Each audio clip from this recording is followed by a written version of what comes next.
எடுக்கோல நான் தரமாட்டேன்னு சொல்ல தகுந்த பாத்திரங்கள் தகுந்த கண்ணுக்குட்டிகளை வச்சுட்டு என்னென்ன வேணுமோ அப்படியே நிற்கிறேன். உடனே ஒவ்வொருத்தரையா கூப்பிட்டாரு இந்திரன் மனுக்கள்.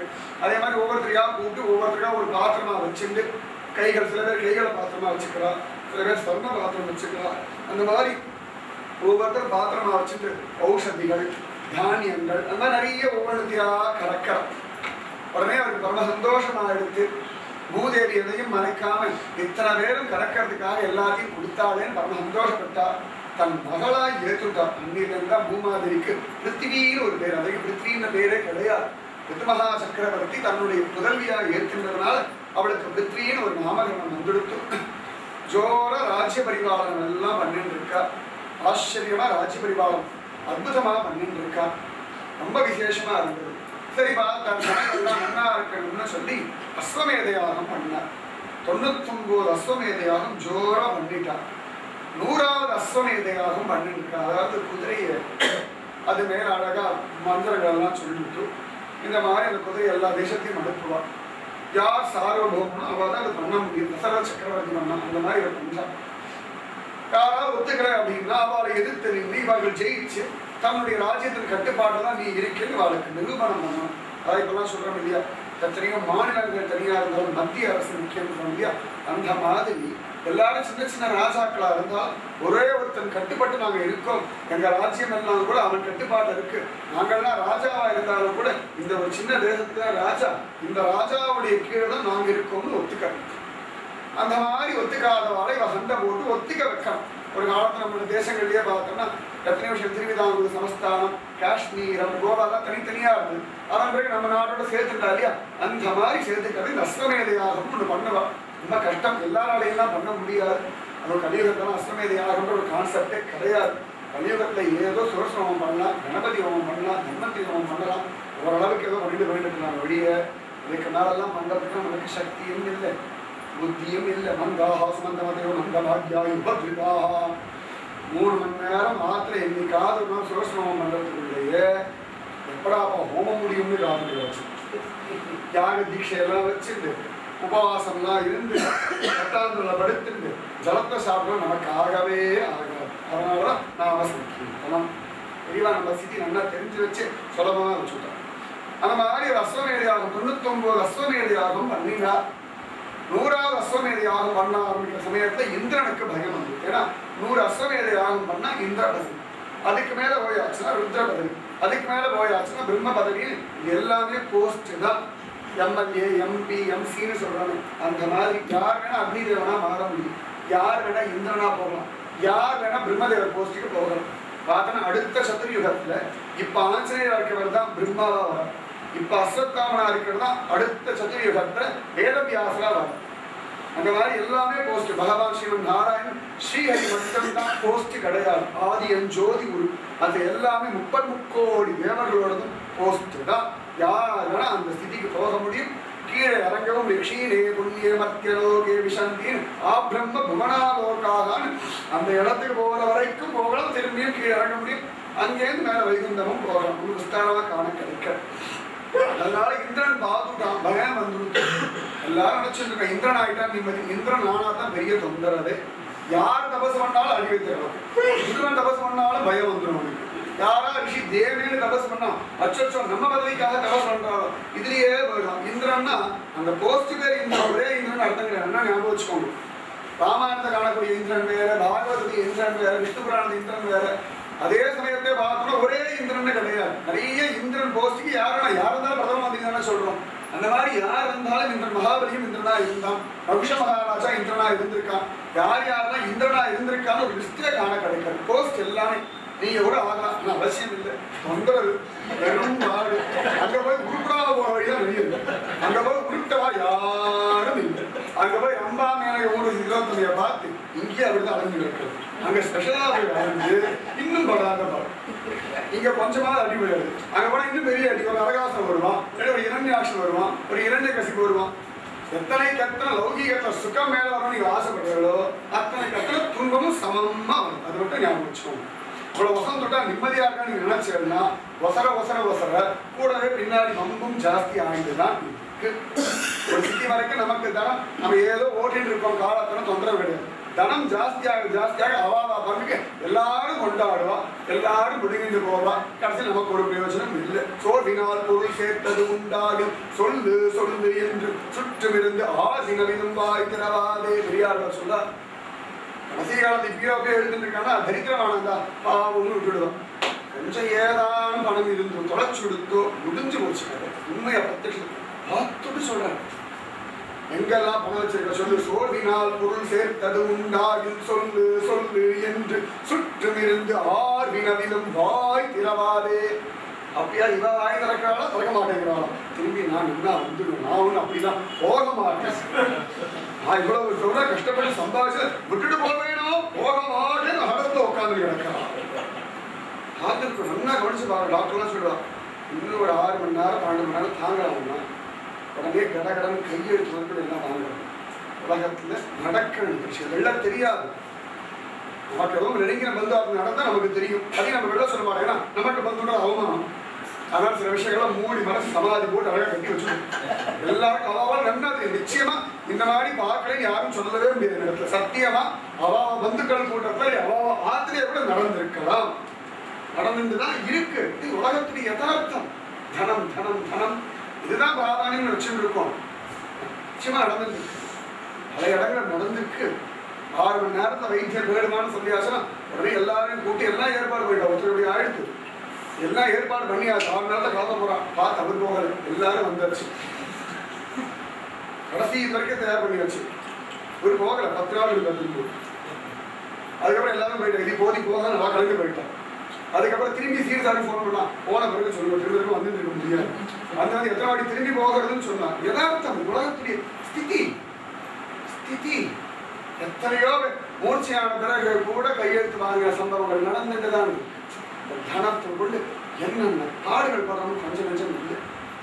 அதனால அவன் நினைச்சுட்டா இந்திரன் ஆஹா இவர் நம்முடைய இடத்துக்கு தான் வரப்போறாரோ பயம். யாக குதிரை இழுத்துட்டு போயிட்டான்.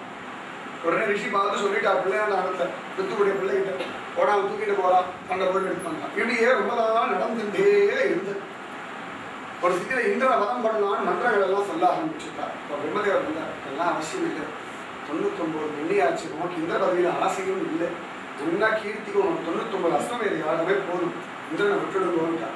பகவானும் ஆவின் முடிச்சுட்டாங்க. பிரத்யக்ஷமா ரிதுமகா சக்கரவர்த்தி ஸ்வயம் பகவத் அவதாரமாக இருந்தாலும் கூட அவரும் பகவத் அனுபவம் பண்ணித்தான் ஆகும். பரசுராம அவதாரம் பகவத் அவதாரம் தான். பகவானுடைய ஆவேசம்னு ஒரு அம்சம் அவர்கிட்ட இருந்தது. ஆனா அந்த அம்சம் ஒரு சிட்டியை எல்லாரையும் படுத்த ஆரம்பிக்கும் பொழுதுதான் ராமன் முன்னாடி தோற்றுமான். அது வரைக்கும் தோற்று போகவே இல்லை. எல்லா சக்தியும் மகாபாவின்னு முடிவு சமயத்துல பகவான் தான் சக்தியை வந்த பிறகு அது எப்படி ஒரு இருக்கு, இனிமேல் நான் பார்த்து நீங்க அடங்கி நடன்னு சொல்லி ஒரு சக்தி எல்லாம் வாங்கிட்டு இருந்தான். அந்த மாதிரி இந்த ரிதுமகா சக்கரவர்த்தி பகவான் கருடாருடனா காட்சி கொடுத்துட்டான். ரிதுமகா சக்கரவர்த்தி கையை கூப்பிட்டார். கண்கள்ல ஆனந்த பாஷ்பம் வழிய அத்தனை சிரேஷ்டமா பகவத் அனுபவத்துல கலைக்கிறார். பெரிய மேனேஜராக இருந்தாலும் அடிபட்டா வலிக்கத்தானே செய்யணும், ரசிச்சா கத்தத்தானே செய்யணும், ஒரு மாற்றம் இல்லை. இந்த மாதிரி பகவத் அவதார புருஷர்களாக இருந்தாலும் கூட பகவத் தியானம் பண்றதும் பகவான் அனுபவிக்கிறதும் தர்மம் பண்ணித்தான் ஆகும். இது மாற்றமே கிடையாது. அந்த மாதிரி அவ்வளவு அழகா சிரேஷ்டமா அவர் கையெல்லாம் கூப்பிட்டார். பகவானுடைய பாதாதி கேசம் கேசராதி பாதம் பார்த்தார். பகவான் நாராயணன் அனுகிரகம் பண்ணாக்கா ஆச்சரியமான ஒருத்தன். ரொம்ப விசேஷமா ராஜ்ய பரிபாலனம் பண்ணி நான் எப்படி ஆசைப்படுறேனோ அந்த மாதிரி ராஜ்ய பரிபாலனம் பண்ணிருக்கேன். எனக்கு என்ன வரம் வேணும்னு கேட்டார். உடனே சிரிச்சா, ஏன்பா ஒன்னா இருக்கிறது பிடிக்கலையா? இந்த வரம் கேட்டேதான் பல பேர் ஏமாந்து போயிருக்கா. நீ வரமே வேண்டாம், தொந்தரவே வேண்டாம், நீ வரம் கொடுக்குற திரும்பி மாலையில மாட்டிக்கிறது நம்ம வழிய வரமே வேண்டாம். எங்க தாத்தா துருவனே அப்படிதான் மாட்டிக்கிறோம். அதே எனக்கு வேண்டாம், வரமே வேண்டாம். ஒரு கால் அப்படிதான் நீ வரம் கொடுக்கணும்னு ஆசைப்பட்டுட்டே வச்சுக்கேன். கருணாயுதம் சொல்றான், அனுபவிச்சு சொல்றா. ஆச்சரியமா 10,000 காதுகளை கொடு. ஒரு காலம் எனக்கு நீ வரம் கொடுக்கணும்னு ஆசைப்பட்டேன்னா 10,000 காதுகள் கொடு. பகவத் பக்தர்கள் சொல்லும்படியான கீர்த்தியை கேட்கணும். 2 காது போதல், 2 காது எனக்கு போதலப்பா. 10,000 காதுகள் கூட பல கோடி விஷயங்களை கேட்கிறேன். இதுதான் எனக்கு வேணும், வேற ஒன்றும் வேண்டாம், வேற ஒண்ணுமே வேண்டாம், இதை மட்டும் கொடுத்துரும், பக்த சங்கம் கொடு. இதுதான் பகவான் கண்கள் ஆனந்த பாஷங்கால மாயை ஜெயிச்சுட்டேன். உனக்கு பிடிச்ச ஓம் கிருபை. ஏன்னா நீதான சொல்ல தீஹி ஏஷாம் குணமயி மம மாயா துரத்தேயான்னு உன் மாயை தாண்ட முடியாது நீ சொல்ற. ஆனா யார் என் திருவடிகள் விழுந்தாலும் அவ மாயை ஜெயிக்கலாம் நீதானே சொன்ன. அதனால பிரபோ எனக்கு ஒன்றும் தெரியாது, இதுவும் உன் கிருபை. இந்த ஜீவன் மாயை தாண்டணும்னு நீ ஆசைப்பட்ட, தாண்டிட்டேன். இது மாறணும் முடிவு பண்ண நானும் மாட்டிட்டு போயிருக்கேன். உன்னே பகவானுக்கு ரொம்ப சந்தோஷமா இருக்கு. அந்த நல்லா ராஜ்ய பரிபாலனம் பண்ண இந்த இடத்துல ஒரு துக்கம் இல்லை. ரொம்ப பகவான் சொல்றாங்க, மத் ஆதேச கரோ லோக, மத் ஆதேச கரோ லோக சர்வத்வாப்னோதி சோபன். என் கட்டளைப்படி இந்த உலகத்தில் யார் வாழறானோ அவன் எங்க இருந்தாலும் நிம்மதிதான், எங்கேயும் அவன் கீர்த்தி உண்டு. பகவான் ஆசீர்வாதம் பண்ணா அழகா அந்தர்தானம் ஆயிட்டான். இத்தனையும் சொல்லிட்டு ஸ்ரீதரிய வியாக்கியானத்தை ஸ்ரீதர் சொல்லும் பொழுது பகவான் நெஞ்சுக்குள்ள போய் ஐக்கியமாயிட்டான் அப்படின்னு தான் சொல்றார். அந்த மாதிரி பகவான் அந்தர்தானம் ஆனா ராஜா தொடர்ந்து ராஜ்ய பரிபாலனம் பண்ணிட்டு இருந்தார். இன்னொரு சந்தர்ப்பத்தை திரும்ப ஏதோ ஒரு யாகம் பண்ணலாம் எல்லாம் பண்ணிட்டு யாக தீட்சைனா வச்சிருந்தார். ஆச்சரியமா யாகம் எல்லாம் முடிஞ்ச உடனே பிரஜைகளை பார்த்து கையை கூப்பிட்டு ராஜ்ய பரிபாலனம் பண்ணணும், அதுக்கு நீங்கள்லாம் ஒத்தாசை பண்ணணும். நீங்க என்ன ஒத்தாசை பண்ணணும்னா சாஸ்திரப்படி நடந்து பகவத் ஆராதனை பண்ணுங்கோ, நாமநாளை கொண்டாடுங்கோ, பகவத் பக்தியில தலைங்கோ, பகவான் நாம சங்கீர்த்தனை சொல்லுங்கோ. அதுதான் நீங்க எனக்கு பண்ணக்கூடியதான பிரத்யுபகாரம் இந்த ராஜ கையை கூப்பிட்டு சொன்னார். ஆனா தான் அனுபவிக்கக்கூடியதான அந்த பரமானந்தத்தை தன் குழந்தைகளும் அனுபவிக்கணும்னு ஒரு ராஜன் ஆசைப்படணும். இதுதான் ராஜனுக்கு அழகு. அந்த மாதிரி இவர் சொன்னார். ஜனங்களும் எல்லாரும் ஜெயகோஷம் பண்ணிட்டு இருந்தா பிருதுமகா சக்கரவர்த்தியை. அந்த சந்தர்ப்பத்தில் சனகாதி முனிவர்கள் வந்துட்டார். பல கையை கூப்பிட்டார். அகோபாக்கியம் அகோபாக்கியம். உங்களை மாதிரி மகாத்மாக்கள் எங்க இடம் தேடி வரேன்னா ஏதோ லவலேசம் புண்ணியம் இருக்கு. உங்களுடைய பூர்ண கிருபா கடாட்சம் உங்களை நல்வழிப்படுத்துறது, ஹிதம் சொல்லுங்க, நல்லதை சொல்லுங்க, எதை அடையணும் எதை பண்ணணும். ரொம்ப அழகா பிருதுமகா சக்கரவர்த்தி ஸ்வயம் நாராயணன் பார்த்து அனுபவிச்சவராயிருந்தாலும் கூட சனகாதி முனிவர்களிடத்துல ஆச்சரியமா விசேஷமா கேட்க அவர்களும் சொல்றார், பக்தி ஒண்ணுதான் குழந்தை சத்தியம், வாசுதேவனுக்கு கிருபை ஒண்ணுதான் சத்தியம், எல்லா கர்மாவையும் பகவத் அதீனமா பண்ணணும், அதுதான் சத்கர்மா. நீ பகவானுக்காக வாழ், பெரிய சத்சங்கம் அனுபவி, மகான்களோட சங்கத்துல இருந்துட்டு சதா சர்வதா பகவன் நாம சங்கீர்த்தனம் பண்ணு, அதுதான் ஸ்ரேயஸ், நித்திய ஸ்ரேயஸ். எது ஸ்ரேயஸே கிடையாது. வியாமோக பிரசமௌஷதம்னு எல்லா விதமான மயக்கங்களையும் நாசம் பண்ணக்கூடிய மருந்து அதான். முனி மனோவிருத்தி பிரவருத்தி ஔஷதம், முனிவர்களுடைய மனசை பகவத் பக்தியில் ஈடுபடுத்துகிற ஔஷதமும் இதுதான். அது ஒன்றும் கிடையாது. தைத்தியேந்திரார்த்திகர ஔஷதம். அசுர தலைவர்களுக்கு இன்னல் கொடுக்கிற மந்திரம் இதுதான்ப்பா, ஔஷதம் இதுதான்ப்பா. தேவர்களுக்கு சுகம் கிடைக்கக்கூடிய மந்திரம் இதுதான்ப்பா, ஔஷதம் இதுதான்ப்பா.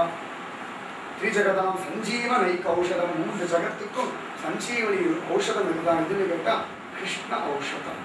ஔஷதை குடிச்சுட்டே இது ஜென்மா சுகப்படம்னு சொன்னார். அவ்வளவாக கேட்டுட்டார் பிருதுமகா சக்கரவர்த்தி. ஜோர ஆனந்தமா ராஜ்ய பரிபாலனம் எல்லாம் பண்ணார். கடைசியில பிள்ளையான ராஜ்யத்தை ஒப்படைச்சார்.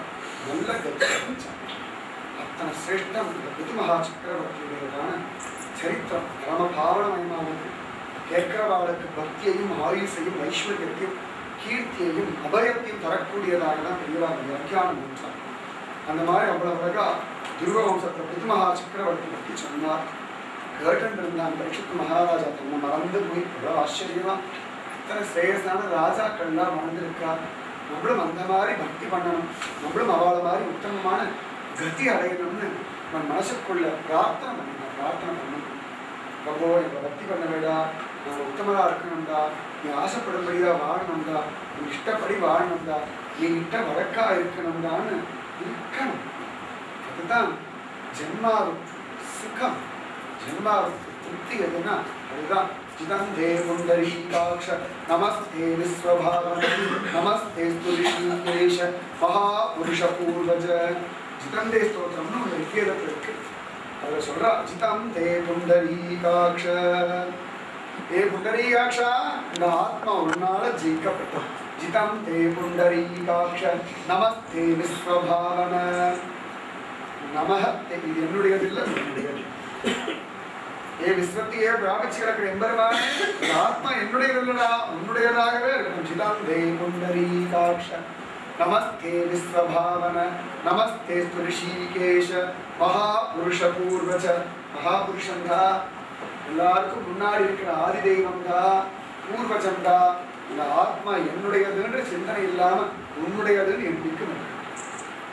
சொல்லும்போது சொல்றா, ரொம்ப வசதி எதுன்னா ஆத்மா.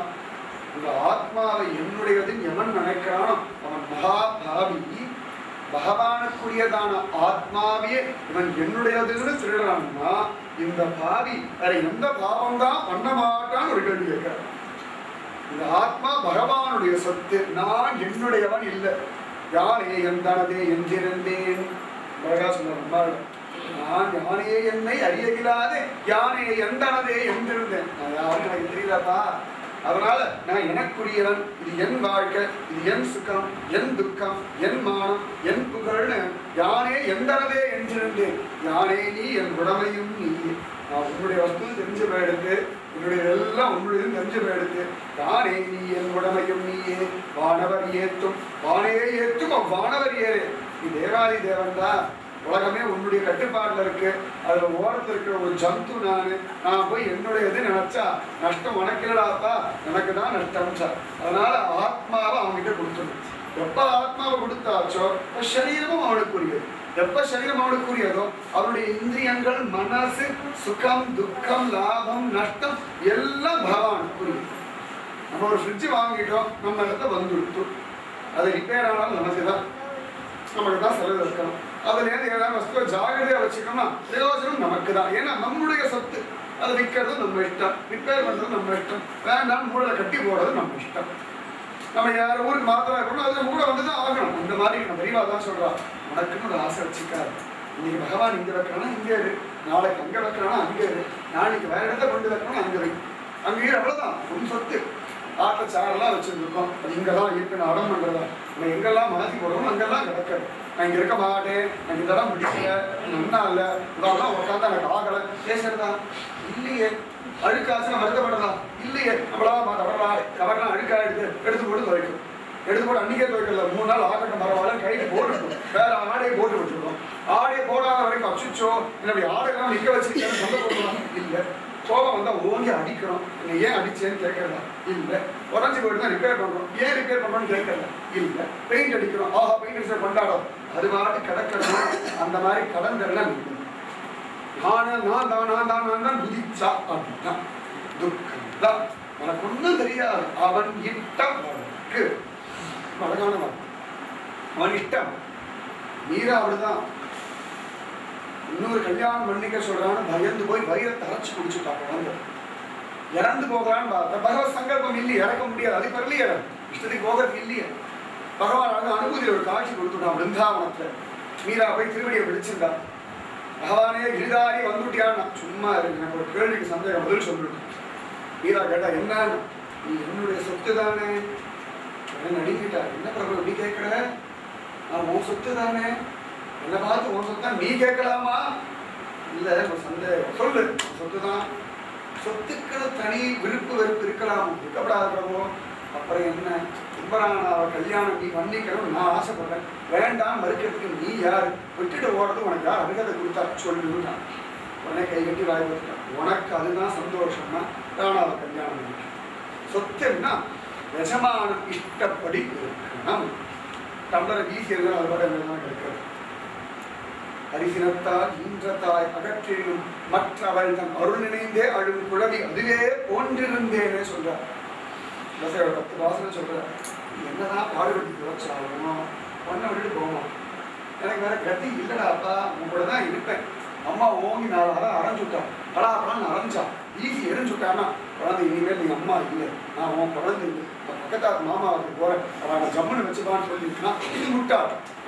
5 நிமிஷம் போனா கொஞ்சம் 10 நிமிஷம் விளையாடுனா பொறுத்துப்பா. அவளுக்கு டைம் இருந்து, அவளுக்கு சரீரத்தில் பலம் இருந்து, அவளுக்கும் ஆசை இருந்து வேற காரியம் இல்லைன்னா அங்கேயே பர்மனண்டா செட்டில் ஆகுனா எல்லாம் இருக்கப்படாத குழந்தை ஆதிக்கு போ அப்படின்னு. அவன் வெளில கிளம்பும் பொழுது உள்ள நினைச்சாள், அச்சோ இந்தியா வந்த ஆமா வெளில போயிட்டு வரேன், ராத்திரி 8 மணிக்கு தான் வருவேன், இன்னைக்கு வராது நாளைக்கு வரான்னு சொல்றோமே. என்னதான் இருந்தாலும் பரமாத்மாவை விட்டுட்டு இங்க வேற யாரை பிடிச்சாலும் இதுதான் கதி. பரமாத்மா தான் சாஸ்வதமானது. சண்டையோ சச்சரவோ அவன் கூட தான் முட்டணும், மோதணும், அழணும், கெஞ்சணும், கொஞ்சணும் எல்லாம் அங்கதான், வேற எங்கேயும் செல்லுபடியாக. 4 நாள் நாக்க பிடிக்கிற மாதிரி யாராவது கணவனையும் மனைவினையும் கேட்டு பாருங்க, உனக்கு எனக்கு ஒன்றும் கிடையாது, நீ பாட்டு கடன் நான் பாட்டு கடன்.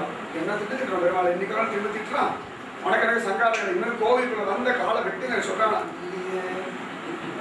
அதுதான் எம்பெருமான காருண்யம். இந்த காருண்யத்தை அனுமதிக்கணும். நான் உன்னுடைய சொத்து, எனக்கு ஒன்றும் தெரியாதுன்னு இருக்கணுமா. அப்படி இருந்துட்டா விசேஷம். அப்படி இருக்கணும்னு ஆசைப்பட்டாலும் பிரச்சேதசர்கள் பிராச்சீன பரிஷன்னு ஒருத்தர் இருந்தான், வம்சத்தை வந்தவன் தான். ஆனா அவன் கர்மயோகமே பண்ணிட்டு இருக்கான். வேற நிறைய கர்மகாண்டம் உண்டு. இன்னென்ன யாகம் பண்ணா இன்னென்ன பிரயோஜனம். இன்னைக்கு லோகத்தவர்கள் தான் பண்ணிட்டு இருக்கா. யாரும் பகவத் பிரீத்தியர்த்தமா யாகம் பண்ற மாதிரி ஒன்றும் காண கிடைக்கிறதே கிடையாது. கல்யாணம் மங்களி பொண்ணுகள் வச்சிருக்கேன், ஏதோ நிறைய சொல்றோம். அது முடிஞ்சா தன்வந்தி யாகம் வச்சுருக்கேன், வருஷத்தோட சுரசமம் வச்சுருக்கேன். லோகக்ஷேமார்த்தம் பண்றோமா இல்லைன்னா பகவத் பிரீத்தியர்த்தமா பண்றோமா? நம்ம ஹிதத்துக்காக பண்ணுவோம். பகவத் பிரீத்தியர்த்தம்னு சங்கல்பம் கூட கிடையாது. நிறைய பேர் மந்திரங்கள் தெரியல, நம்ம என்ன நினைச்சுட்டு பண்றோம் அதுக்கு ஏற்ற மாதிரி சங்கல்பம் மந்திரங்களும் மாறுது. ஏதோ வாயில வந்து சொல்லிட்டு இருக்கோம், அங்க சந்தையும் கிடையாது. ஒருத்தம் முறைச்சுண்டு கல்யாணத்துக்கு போது வீடியோ எடுக்கிறாளா கையை கொடுக்காம மந்திரங்களை சொல்லிட்டு இருக்கோம். வேத மந்திரத்துடைய மரியாதையை மற்றவர்கள் இறக்கல, நம்ம தான் இறக்கணும். ஹிந்து தர்மத்தை கேவலப்படுத்திட்டு இருக்கிறது இந்துக்கள் தான், யாரும் கேவலப்படுத்தல. அத்தனை விதமான கேவலங்கள் நம்ம தான் பண்ணிட்டு கிடக்கிறோம், யாரும் பண்றது கிடையாது. இந்த பிராச்சீன பரிஷி பார்க்கிறான், என்னென்ன உண்டோ எல்லா யாகங்களும் பண்ணி எல்லாத்தையும் சம்பாதிக்கணும்னு ஆசைப்பட்டுட்டான். பகவான் கூட கீதையில சொல்லும்போது, அர்ஜுனா இந்த வேதங்கள் எல்லாம் 3 விதமான குணங்கள்ல வசப்பட்டு கிடக்கிறதா, சாத்வீகம் ராஜசம் தாமசம்னு கடந்து மேலவா. ஞான காண்டத்திலோ கர்ம காண்டத்தை ரொம்ப பிரவர்த்திச்சோன்னா பைத்தியம் முடிச்சிடும். ஞான காண்டம் உபனிஷதங்கள்ல போக போக போக போக ஞானங்கள். கர்மகாண்டத்துல இந்த யாகங்கள் இந்த மாதிரி எல்லாம் பண்ணா இந்த பிரயோஜனம் உண்டு. எந்தெந்த தேவதை எப்படி திருப்தி பண்ணணும், அதுக்கு என்ன சங்கல்ப மந்திரங்கள், அது எத்தனை நாள் பண்ணணும், எப்படி பண்ணணும், பண்ணா என்ன கிடைக்கும் தான் இருக்கு. அந்த மாதிரி பண்ணி பண்ணி பண்ணி கடைசியில கிழக்கு பக்கமாகவே தர்பைகள் நிறைய போட்டு போட்டு வச்சதுனால பிராச்சீன பர்ஹிஷன்னு ஒரு பேர் வந்து அவனுக்கு குழந்தைகள் எல்லாம் பிறந்த பிரச்சேதசர்கள் இருக்கு. அவன் சொன்னா நீங்கெல்லாம் கூட தபசு பண்ணுங்கோ, வாழ்க்கை ஆனந்தமா வாழணும். உடனே வரலாம் அழகா கிளம்பி போறா ஜோரா, பகவான் பிரீதி பண்ணணும், பகவான் உகப்பிக்கணும்னு போராடாம். போற வழியில் அழகா நாராயண சரஸ், கடல் பக்கத்துல நாராயண சரஸ்னு ஒரு குளத்தை பார்த்தா. நடாத குளம் ஆச்சரியமா இருந்தா, விதவிதமான மங்கள வாத்தியங்கள் எல்லாம் முழங்கி இருந்தது. அற்புதமான ஒரு தெய்வீக சாநித்தியம் அந்த குளத்துல தெரிஞ்சது. நடாது ஆச்சரியமா இருக்கேன். பிரஜேதர்கள் எல்லாரும் ஒரு சேர அதை பார்க்க உள்ளுக்குள்ளேருந்து கங்காதரன் வந்துட்டார். மகாதேவ் சிவபெருமான் கங்கா கண்கள் ஆனந்த பாஷ்பம் வழிய மயிர்கால்கள் குத்துன்னு நிற்க, ஜடாமுடி தாரியாக சந்திரசேகரனாக கைகளில் சூலம் எல்லாம் வச்சிருந்து புலித்தோல்லாம் உடுத்திண்டு உடம்பு முழுக்க சாம்பலை பூசிண்டு அழகான கருணாவீஷனா தட்சிணாமூர்த்தி அப்படி வந்துட்டார்.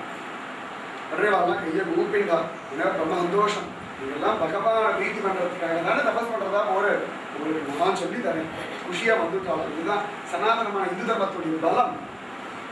பெரியவர்கள் மகாத்மாக்கள் நம்ம மேல வந்து விழுந்து திணிக்கிறா திணிக்கிறா. நமக்கு ஆசை இருக்கோ இல்லையோ திணிச்சு திணிச்சு திணிச்சு உங்களை பகவத் பக்தியில ஈடுபடுத்துறா. பகவத் பக்தியில ஈடுபடுத்துறா. நாஸ்தினா போயாச்சு. விவேகானந்தர் பிடிச்சு இழுத்துக்கிறார் ராமகிருஷ்ண பரமஹம்சர். போயாச்சு. பிள்ளை உறங்காவலியாசர் தன்னுடைய பெண்டாட்டி கண்ணர்களையே மயங்கி ஜென்மாவின்னு பிடிச்சி இழுத்துட்டு போறார் ராமானுஜர். வாடா வேலை எங்கன பாரு, என்ன சும்மா கண்ணழகு வேத்தி கிடக்க வாடாவே இழுத்துட்டு போயிட்டார். ஆச்சரியம். பெரியவர் தடுத்தா சொல்றார். நிஜமாவே மகாத்மாக்கள்லாம் தடுத்தாக்கலாம். எத்தனையோ மகாத்மாக்கள் நம்ம கிடைச்சிருக்க மாட்டோம். சத்தியமா சொல்றேன். ஒவ்வொரு மகாத்மா மேல வந்து விழலாம். எனக்காலங்கள் அந்த பாடுபடுத்துறார். கொஞ்சம் நெஞ்சா தன்னல அவ்வளவு பாடுபடுத்திக்கிறார். தன்னை தூது வழக்கீரெல்லாம் கொடுக்குற ஆள வந்தார வைஷ்ணவ சம்பிரதாயத்தை ராஜபதவியை விட்டுட்டு வைஷ்ணவ சம்பிரதாயத்துடைய யதியா வரணுன்றதுக்காக 6 மாசம் தூது வழக்கீரை பிரிச்சு கொண்டு போய் கொடுத்துட்டே இருக்கார். 6 மாசம் தூதுவளைக்கு முள்ளெல்லாம் வேற இருக்கும். வயசானவர் தன் குரு சொன்னார் ஒரு காரணத்துக்காக நாதமுனிகள்ன்ற மகாத்மாவுடைய பேர் இப்படி வீணா வேறுபடாது லௌகீக சம்பந்தம் ஒரு ஜென்மா பண்ணிருக்கேன்னு தூதுவளைக்கு 6 மாசம் கொடுத்து ஒரு பிரயோஜனம் இல்லை. அடடா இவ்வளவு நாள் கொடுத்தோம், ராஜாவும் தூதுவளைக்கு நன்னா இருக்கே, யார் கொடுக்கிறான்னு கேட்கல, தலிக பண்றவாளும் சொல்லல, நிறுத்துவோம் நிறுத்தினார். 2-3 நாள் நிறுத்திட்டார். சில விஷயங்கள் நிறுத்தினாத்தான் நம்ம புத்தியே. அன்னைக்கு தூதுவளைக்கு இல்லைன்னு உடனேயே ஆளவந்தார் கேட்டார், என்னாச்சு இன்னைக்கு தூதுவளைக்கு அடிய முதல் காணவில்லையே? ஒரு வயசானவர் நித்தியம் வருவா, இன்னைக்கு என்னமோ வரலையே விட்டார். அவருக்கு என்ன சன்மானம் கொடுக்கிறது? ஒன்றும் இல்லை, உங்க ஆரோக்கியம் நன்னா இருக்கணும்னு சொல்றாரு. அன்னிலே சிந்தனம், யார் இந்த தாத்தா யார் இந்த தாத்தா பார்க்கணும்னு காத்து கடக்க 3 நாள் கழிச்சு திரும்பி வந்தா. உடனே வயசுக்கு போய் ராஜா போய் நிற்க வச்சா. ராஜநாச்சர் ஒரு 7 பிராமண போய் நெருங்க முடியுமா? எல்லாரும் என்ன கிருஷ்ணனா உச்சரணம் ஒன்றும் கிடையாது, அதனால நெருங்க முடியும். இப்ப ஐஸ்ல போய் நிக்க வச்சுட்டா. உனக்கு என்ன வேணும்? நாடு வேணுமா, நகரம் வேணுமா, கிராமம் வேணுமா, தனம் வேணுமா, லிஸ்ட் போர்டு கேட்டா. கையை கூப்பிட்டா, உனக்கு தர வேண்டிய தனம் வந்து உங்க மூதாதையர் என்கிட்ட கொடுத்து வச்சுட்டு போயிருக்கா, அது தரத்துக்காக தான் வந்துருக்கு, கொடுத்துருக்கோ அப்படின்னா. அது அப்படிலாம் கொடுக்க முடியாது, நான் எப்பெல்லாம் வரேனும் அப்பெல்லாம் உள்ள விடுறதுக்கு என்ட்ரி பாஸ் கொடுத்துருக்கோம், சேவை இடத்தை சொல்லிடுவோம், நான் மதுராத்திரி வந்தாலும் விடணும்னு சொல்லுவோம்ட்டா. உடனே ஆள் வந்தாலும் சரியும்டா. அப்பப்ப வர ஆரம்பிச்சுட்டார். முதல் நாள் வந்தா என்னமோ சொல்றாங்க, பகவத்கீதையை சொன்னார். 18 நாள் பகவத்கீதையை சொன்னார். எனக்கு தனமே வேண்டாம், இந்த பகவானை காண்பிச்சு கொடுங்கோன்னுட்டா. உடனே அவர் சொன்னார், அதைத்தான் தனம்னு நான் சொன்னேன், அதைத்தான் தனம்னு சொன்னேன். தனம் எங்க இருக்குன்னா 2 ஆத்தங்கரைக்கு நடுவில் ஒரு 1000 கால பாம்பு காப்பாத்திட்டு இருக்க வாரும் நைஷில் வந்து ஸ்ரீரங்கத்துல ரங்கநாதனை காண்பிச்சு, இதுதான் மூதாது உமக்காக சேமிச்சு வச்ச தனம் என்ன இருக்கான்னு கேட்டார். மேல விடா ஆளவந்தார் ருச்சியே கிடையாது, நல்ல வித்வத், நல்லா தெரிஞ்சவர். ராஜ்யம் கிடைச்சுடுத்து, சுகபோகம் கிடைச்சுடுத்து, சரீரத்தில் வேண்டிய ஆசைகள்லாம் பூர்த்தி ஆன உடனே பரமாத்ம விஷயத்துல ஈடுபாடே இல்லாம இருக்க. ஆனா மனக்காலமிகள் மேல விழுந்து பிடிச்சு இழுத்து திணிக்கிறார். குமரியில பெற்ற அப்படிதானே இருந்தா, சங்கரை போட்டு திணிக்கிறார். இவாள துரத்திட்டு போறா, தேடிட்டு போறா, ஒரு ஜீவனை கூட தட்டுப்படத்தை விட மாட்டேங்கிறா. பெரியவாள்லாம் பிரயத்தனப்பட்டதை கேட்டா ரத்த கண்ணீர் வெடிக்கணும், ஒண்ணுமே பண்றது இல்லை. அவ பண்ணது ஒண்ணுமே பண்றதை கெடுத்து குட்டிச்சவராக்கிட்டு அவ்வளவு பிரயத்தனப்பட்டுக்கா. கொஞ்சம் நிமிஷம் இல்லை பட்ட பிரயத்தனங்கள் சொல்லி வாழா. அந்த மாதிரி இந்த பிரச்சேதத்தில் உபதேசம் பண்ணணும்னு ஒரு குருரூபமா வந்துட்டா. சிவருமா நான் சொல்றேன் நான் சொல்றேன் நான் சொல்ல ஓடிடுற குழந்தை மாதிரி. உங்களுக்கு பரமாத்மா தானே வேணும், நான் சொல்றேன், அதை ஜபிச்சுட்டு வந்தாலும் பரமாத்மா பிரசன்னம் ஆயிடுவான்னு சொல்லி ஆனந்தமா சொல்ற. ஆச்சரியமா பகவந்தம் வாசுதேவம் பிரபன்னக சப்ரியோகிமே. வாசுதேவன் பிரபக்தி பண்றவாளுக்கு நான் தான் ரொம்ப பிடிச்சவன், எனக்கு அவள் ரொம்ப பிடிக்கும். வாசுதேவ பிரபன்னக சப்ரியோகிமே. வாசுதேவ பக்தர்கள்னா அவளை யார் முதல்ல ரொம்ப பிடிக்கும்னா எனக்கு தான். சொல்ற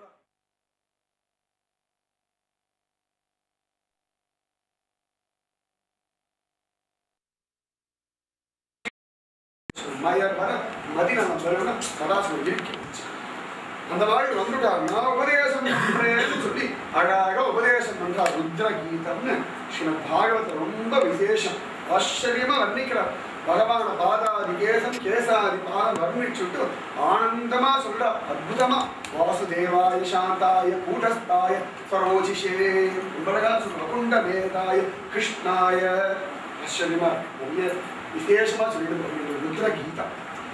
பரமாத்மாவே நமஸ்காரம், நாங்கெல்லாம் அவனை பார்க்கணும்னு ஆசைப்படுறோம், நீயே கிருபவன்னாருடைய உன் தரிசனம் கிடைக்காது. சந்தாமரை பாத நம பங்கஜநாபா எப்படிக்கா சொல்றா. பங்கஜநாபண்டா பூத சூக்ஷ்மேந்திரியாத்மனே.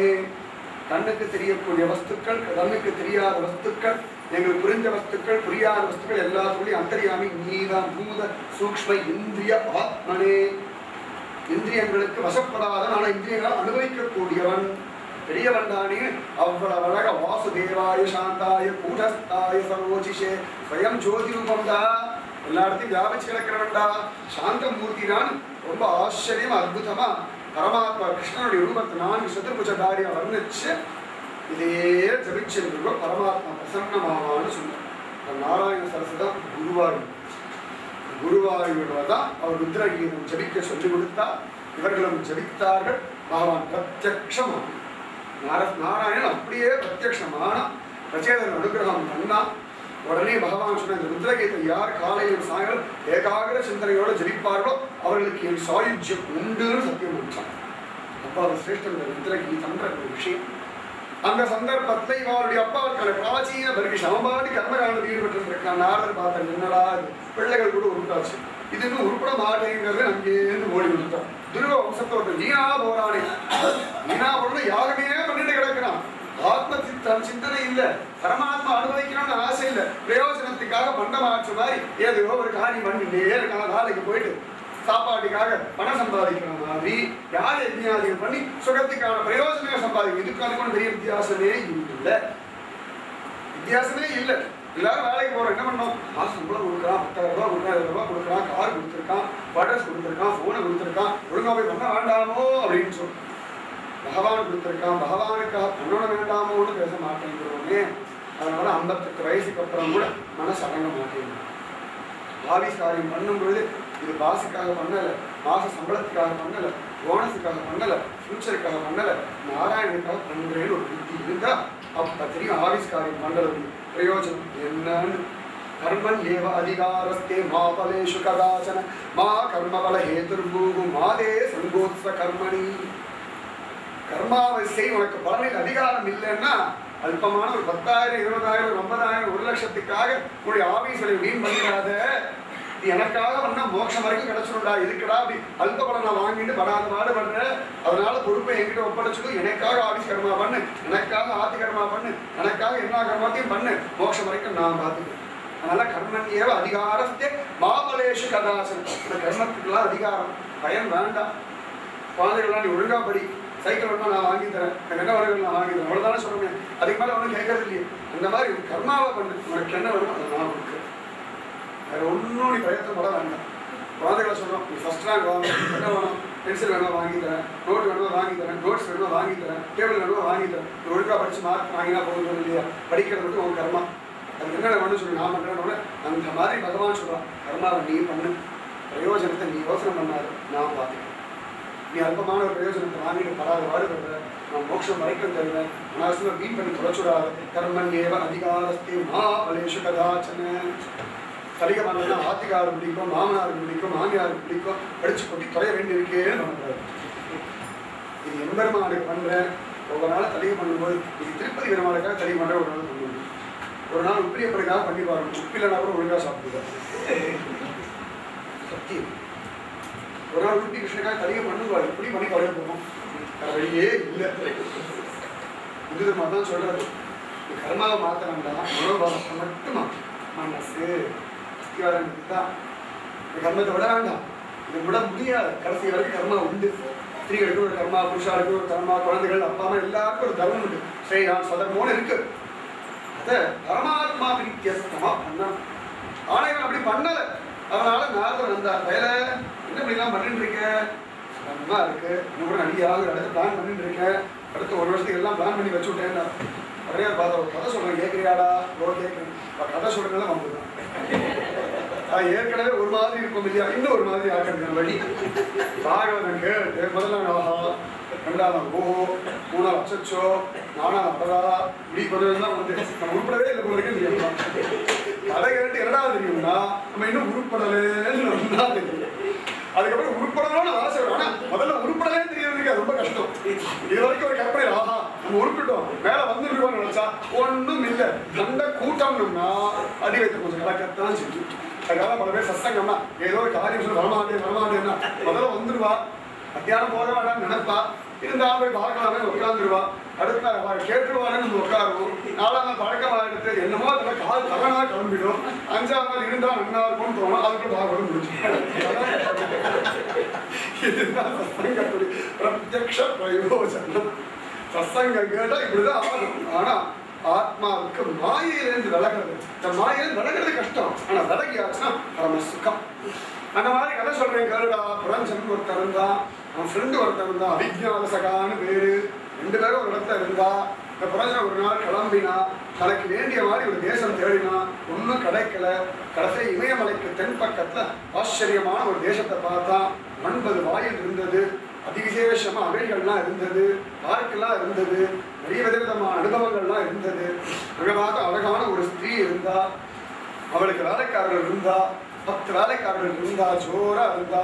ஒரு 5 தலை நாகம் அவள் இடத்தை காப்பாற்றிட்டு இருந்தது. பிருகத் பலன் ஒரு தளபதி எல்லாம் இருந்துட்டு இருந்தா. ரொம்ப ஆச்சரியமா இவன் அவளை பார்த்தான். நயனிக்கணும்னா நான் உன்னை பார்த்து ரொம்ப சந்தோஷப்பட்டுவிட்டேன். நீ என்னை கல்யாணம் பண்ணிக்கிறியா? உங்க அப்பா யாரு அம்மா யாருன்னு புரஞ்சனன் கேட்டான். புரஞ்சனின்ற ஒருத்தியை பார்த்து உடனே சொன்னாங்க, அப்பா அம்மா ஊரெல்லாம் தெரியாது, உங்க பார்த்து நானும் காமலையப்பட்டுவிட்டேன். 2 பேரும் இந்த லோகத்துல அற்புதமான நகரத்துல சுகமா வசிக்கலாம்ட்டா. உடனே 2 பேரும் கல்யாணம் பண்ணிண்டா. இந்த வேலைக்காரர்கள்லாம் ஜோரா 10 வேலைக்காரர்கள், அவளுக்கு ஒரு 100 வேலைக்காரர்கள் எல்லாம் அப்படி போயிட்டு இருந்தது. சுகமா அப்படியே போயிட்டு இருந்தது. நிறைய குழந்தைகள் எல்லாம் பெற்றார்கள். நிறைய காலம் போயிட்டு சமயத்தில் எங்கேயாவது காட்டுக்கு வேட்டையாட போறான். போயிட்டு வந்த உடனே புரஞ்சனி கோபமா இருக்கா. அப்புறம் அவளை பசந்து பண்ணி திருப்பி தன் வழிக்கு கொண்டு வரான். இப்படியே போயிட்டு இருக்க சமயத்துல ஒரு நாள் சண்டவேகன், அவன் கூட துர்பகா, அப்புறம் யமனராஜன், பயம் எல்லாரும் வந்தாச்சு. எல்லாரும் வந்து எல்லா பக்கமும் தாக்கடா. இந்த 5 தலை நாகத்தினால ஒன்றும் முடியல. போராடி போராடி பார்த்தது. கடைசியில வரலாம் பிடிச்சுட்டா. 365 கருப்பான ஆட்கள், 365 வெளுப்பான ஆட்கள் எல்லா பக்கமும் சேர்ந்து மும்முனை தாக்குதல் வேற. என்ன பண்றதுன்னு தெரியல. ஒரு வழியா அந்த புரஞ்சனை அரெஸ்ட் பண்ணிட்டா. அவனை வெளில இழுத்துட்டு போறா. அழுன்னு அவடா. அவன் நிறைய யாக யஜ்ஞாதிகள்லாம் பண்ணா. நிறைய பசுக்கள் எல்லாம் வதம் பண்ண. யாகத்துல யாக பசு வதம் பண்றது ஒரு கான்செப்ட் உண்டு. அதெல்லாம் மந்திரங்களை சொல்லி பண்ணும்போது அந்த பசுக்கு நல்ல கதி கிடைக்கிறது. பிரத்யட்சத்தை பல பேர் பார்த்துருக்காங்க. அதெல்லாம் அந்த மாதிரி எல்லாம் பண்ணா. கடைசியில் அவனை கஷ்டப்பட்டு அழிச்சுட்டு போயிட்டான். மனைவி விட்டுட்டு போகிறோமே, குழந்தைய விட்டுட்டு போகிறோமே, நகரத்தை விட்டுட்டு போகிறோமேன்னு நினச்சான். கடைசியில் அவன் நகரத்தெல்லாம் எரிச்சு போட்டுட்டா. புரஞ்சனை அழிச்சுட்டு போயிட்டா. அங்கே யமதர்மராஜனுடைய ஆட்களிடத்தை போனார்கள். இவன் அங்கே போன சமயத்தில் அவன் கொன்ன மாடுகள்லாம் அவனை திரும்பி வந்து குத்தி கொலை பண்ணிட்டு படாத பாடுபட்டான். அவன் பிறகு அடுத்த ஜென்மாவில் அவ்வளவு பிறகு ஒரு ராஜனுடைய குழந்தையா பிறந்தான். ஸ்திரீ ஜென்மா கிடச்சுடுத்து. ஏன்னா இறக்கும் பொழுது ஸ்திரீ நினைச்சு நடந்ததுனால ஸ்திரீயா பிறந்தான். இந்த ஜென்மத்தை ஸ்திரீயா இருக்கலாம், போன ஜென்மத்தை புருஷாவாக இருக்கலாம். இந்த ஜென்மத்தை புருஷால போனது ஸ்திரீயா இருக்கலாம். அதனால இது ஆணல்லன் பெண்ணல்லன் கூட்டம் தான். யாரும் புருஷன் யாரும் ஸ்திரீன்னு சொல்லவே முடியாது. அடுத்தல பிறந்தான் மலையத்வஜன் ஒரு பாண்டியராஜன் கல்யாணம் பண்ணிட்டான். அவன் உத்தமமான சாத்வீகன். அழகா 2 பேரும் சேர்ந்தா. 7 குழந்தைகளை பெற்றா. மலையத்வஜன் பார்த்தான். அழகா எல்லாத்தையும் பிள்ளைகளிடத்தை ஒப்படைச்சான். நேர போனான். தபசு பண்ணான். பகவான் எடுத்த சரீரத்தை ஒப்படைச்சான். சரீரத்தை விட்டான். உடனே அந்த புரஞ்சனன் இப்ப ஸ்ரீ ரூபத்திற்கான அடடா கணவர் போயிட்டாரு அழுது அந்த யாகத்தில இவளும் உடன்கட்டை ஏறலான்னு போனா. இங்கே எங்க ஒரு பிராமணர் இருந்தார். நீ என்னுடைய கொண்டாட்டி இல்லை, நீ பூர்வ ஜென்மத்தை புரஞ்சனா இல்லை எல்லாம் சொன்னார். அடிக்காத சக்கா நானு என்னை விட்டுட்டு வந்துவிட்ட. நீ நானும் மானசரோகத்தில் இருந்தோம் வான்னு சொன்ன உடனே புரஞ்சனை கிளம்பி போனான்டாங்க. பிராச்சீன பேர் யாராக பார்த்தாரு. என்ன சொன்னீர்? என்னமோ சொன்னீர். யாரோ பிறந்தா யாரோ வளர்ந்தா எங்கேயோ பார்த்தா கல்யாணம் பண்ணிடா அதை பெத்தா இதை பெத்தா அந்த சங்கா வந்தது ஒன்றா பிறந்தா என்னமோ சொன்னீர். என்ன ஒன்றும் புரியல. அப்படியே ஒன்றும் புரியலன்னு அதன் பிறகு தத்துவார்த்தம் சொல்றா. புரஞ்சனா சரீரத்தை ஏற்படுத்திக்கக்கூடியவன். புரங்கன்னு சொல்ற சரீரம். புரஞ்சனா சரீரத்தை உருவாக்கக்கூடியவன். அவிஜ்ஞான சகான பரமாத்மா. ஊர் பேர் தெரியாது. இந்த ரூபம் நிர்ணயம் பண்ண முடியாது. அப்படி ஒரு அவிஜ்ஞான சகா. ஆனா அந்த பரமாத்மா பக்ஷி ஜீவாத்மோட கூட இருந்துட்டேதான் இருக்கு. இது பரமாத்மாவுக்கு ஆசை பயப்பட்டு தனக்குன்னு ஒரு இடம் வேணும்னு கீழே இறங்கி கர்மபூமியான பாரத தேசத்துல பல இடங்களை சுத்தி ஒரு திருப்தி ஆகல. கடைசியில கர்மபூமியான பாரத தேசத்துல ஒரு சரீரத்தை பார்த்த உடனே ஒரு குஷி வந்துட்டான். அதற்கு எத்தனையோ சரீரம் சுத்தி அடிச்சிருக்கான் அந்த புரஞ்சனன். ஆனா எதிரையும் திருப்தி ஆகல. இமயமலைக்கு தென்பக்கத்தில் இருக்கும்படியான கர்மபூமியாக பாரதத்தை வந்து பார்த்தா 9 வாயில் பட்டவன சரீரம். அதுல புரஞ்சனியும் ஒருத்தி இருந்தா அப்படின்னா புத்தி. அவளுக்கு 10 வேலைக்காரர்கள், 5 கர்மேந்திரியங்கள், 5 ஞானேந்திரியங்கள். அவர்களுக்கு நிறைய வேலைக்காரர்கள்னா இதன் மூலமா செய்யக்கூடியதான காரியங்கள், அதனால உண்டாகக்கூடிய பிரயோஜனங்கள். பல வேலைக்காரர்கள். 5 தலை நாகம் காவல் காத்துனா பஞ்ச பிராணங்கள். பிராணம் நபானம் சமானம் தியானம் உதானம்னு சொல்றேன். இந்த 5 பிராணம் தான் சரீரத்துல இருக்கு. அது காப்பாத்தின் இருக்கு. காவல் வயப்பட்டாலும் இந்த ஆத்மா சரீரத்தை அடைஞ்ச உடனே புத்தி வசப்பட்டு அத்தை தின்று அங்கேயே கிடக்கிறான். புத்தியோட சேர்ந்துட்டு சுகம் அனுபவிக்கிறேன்னு எல்லா விதமான காரியங்களும் பண்ணிட்டு இருக்கான். அப்பப்ப அசத்காரியங்கள் பண்ணும் பொழுது புத்தி நொந்து போகிறது. உடனே இனிமேல் ஒழுங்கா இருப்பேன் பச்சாதாபப்பட்டு புத்தியை பசந்து பண்ணி செய் பண்றோம். இப்படியே காலம் போக நிறைய சொன்னா புத்தியோட சேர்ந்துட்டு இந்த ஆத்மா சரீரத்தினாலையும் இந்திரியங்கள்னாலையும் பல்வேறு விதமான கர்மாக்களை பண்ணி விதவிதமா சம்பாதிக்கிறது. இப்படி எல்லாம் பண்ணிட்டு இருந்தா இதுல சண்டவேகன்னு ஒருத்தன் வந்தான்னா ஆயுஸ் வருஷ தேவதை.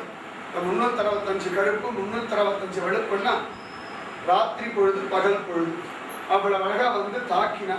துர்பகான்னா ஜரா, வயசு வந்துடுறது, வயசான காலம் அந்த அது ஒரு ரகசியமா வந்துடுறது. அதே சமயத்துல ஜுவரம்னு இன்னொருத்தன் வரான். அது இல்லாம வியாதி, பிணி, பசி, மூப்பு, துன்பம் ஆலோசிச்சு கூட சொல்ற. அந்த மாதிரி நமக்கு தெரியாமலேயே இந்த சரீரத்தை வந்து தாக்க ஒவ்வொரு நாளும் வயசாகிறது, ஒவ்வொரு வருஷம் வயசாகி கொஞ்சம் கொஞ்சமா தேவன் காலதேவன் நம்ம சரீரத்தை கொள்ளையடிச்சுட்டு போறான். மும்முனை தாக்குதல் மாதிரி ஒரு ஸ்திதியில தான் நமக்கு தெரியாது. வியாதி வந்து கொடுத்து மருந்து கொடுக்கணும் என்னெல்லாம் பண்ணி பார்க்குறோம். ஆனால் ஒரு ஸ்திதிக்கு மேலே இவனால் தாக்கு பிடிக்க முடியலை. பிராணங்கள்னால இனிமேல் இந்த சரீரத்தை தாக்கு பிடிக்க முடியும்னு விடுற சமயத்தில் இந்த ஆத்மாவை யாதனா சரீரத்தை வச்சு இழுத்துட்டு போறாளாம் யமதர்மராஜாவுடைய ஆட்கள்.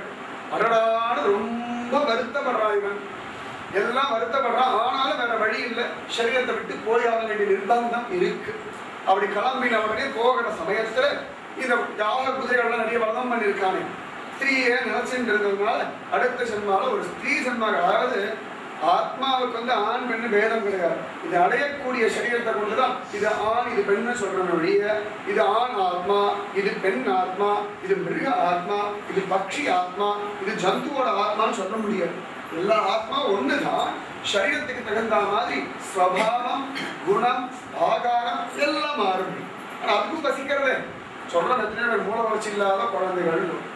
ஆனா அவளுக்கும் பசி தெரியறது, அவளுக்கு ஊசி போட்டா வலி தெரியறது. நம்ம மாதிரி பேசி நம்மளோட பழக தெரியல ஒழிய அவளுக்கு வலி தெரியறது, ஜுவரம் தெரியறது, பசி தெரியறது, மலமூத்திர விசேஷம் பண்ணணும்னு தெரியறது. ஆத்மாவா இருந்தா தானே. ஆத்மாவா இல்லை எனக்கு தெரியாது. சின்ன குழந்தையா இருந்தா கொசு கடிச்சா வீணு அழகுன்னா வலி தெரியறது. ஆத்மாவா இருக்கிறதுனால சரீரத்துக்கு வலின்னு ஒண்ணு தெரியாது. அதனால ஆத்மால இது ஆண் பெண்ணு பேதம்லாம் கிடையாது. இது எதுலாம் மனசு லயப்படுறதோ அது ஏற்ற மாதிரி சரீரம் பிரவர்த்திக்கிறது. சிங்கத்து மேல ஆசை வச்சா சிங்கம், இல்லைன்னா இந்த மாதிரி மாத்தி மாத்தி மாத்தி சோனடிக்கிறது. நாய்னா நாய், இடையில பெரியதான மரங்களை பார்த்து அழகா இருக்கேன்னு நினைச்சா அந்த மரமாவும் பிறப்போம். ரொம்ப கஷ்டம். இந்த வெயிலையும் மழையிலையும் பனியிலையும் மரமா நிற்கிற பாடு பெரும்பாலும் சாதாரண கஷ்டம்லாம் இல்லை, பெரிய கஷ்டம். அந்த மாதிரி அடுத்த ஜென்மாவில் ஒரு ஸ்திரீயா பிறந்துட்டான். ஆனா உத்தமமான சாத்வீக குணம் இருந்தது. மலையத்துக்கு சென்ற பாண்டியராஜனை கல்யாணம் பண்ணான்னா சாத்வீக ராஜா. இந்த சாத்வீக 7 குழந்தைகள் பெற்றா. அதெல்லாம் சொன்ன சிரவணம், கீர்த்தனம், ஸ்மரணம், பாரதேவனம், அர்ச்சனம், நந்தனம், தாசியம், சக்கியம், ஆத்மநிவேதம் சொல்லல. 9 நவவித பக்தியில முதல் 7 வந்துருக்குனால கடைசியில சக்கியமும் ஆத்ம நிவேதம் தானா வந்து சாத்வீக குணத்தினால இந்த பிரபஞ்சனுக்கு 7 அழகா இந்த மாதிரி கிடைச்செடுத்து இந்த சாத்வீக குணம் அழகா நல்லா கரையேறும்போது இவன் ஆசைப்படுறான், அழறான். அப்ப பரமாத்மா வந்து அப்பா நீ சாதாரணப்பட்டவன் இல்லை, நீ என் கூட இருக்கக்கூடியவன் சொல்லி தத்துவார்த்தை சொல்லி அழிச்சுட்டு போறான். நீயும் அந்த மாதிரி ஜீவன் இந்த மாதிரி யாகங்களை பண்ணி பண்ணி பண்ணி பண்ணி ஒரு பிரயோஜனம் இல்லை. உனக்கு அந்த யாகங்களால இப்ப புண்ணியம் கிடைக்கலாம். அதனால அந்த யாக பசு வதம் பண்ற ஒரு பாவம் இருக்கு, அந்த பாவத்தை நீ அனுபவிக்க வேண்டி இருக்குண்டா. அதனால ஒழுங்கா பக்தி பண்ணு. நாராயண சரணகமலங்கள் பிடிச்சோம். ரொம்ப விஸ்தாரமா சொல்ல வேண்டியது, ரொம்ப சுருக்கமா தான் சொன்னேன். முழுக்க புரிஞ்சிருக்காது. இன்னொரு சில பேர் யாரும் விஸ்தாரமா சொல்ல முடியும். அதாவது இந்த ஆத்மா தான் ஆசைப்பட்டு சரீரத்துல மாட்டிக்கணும்.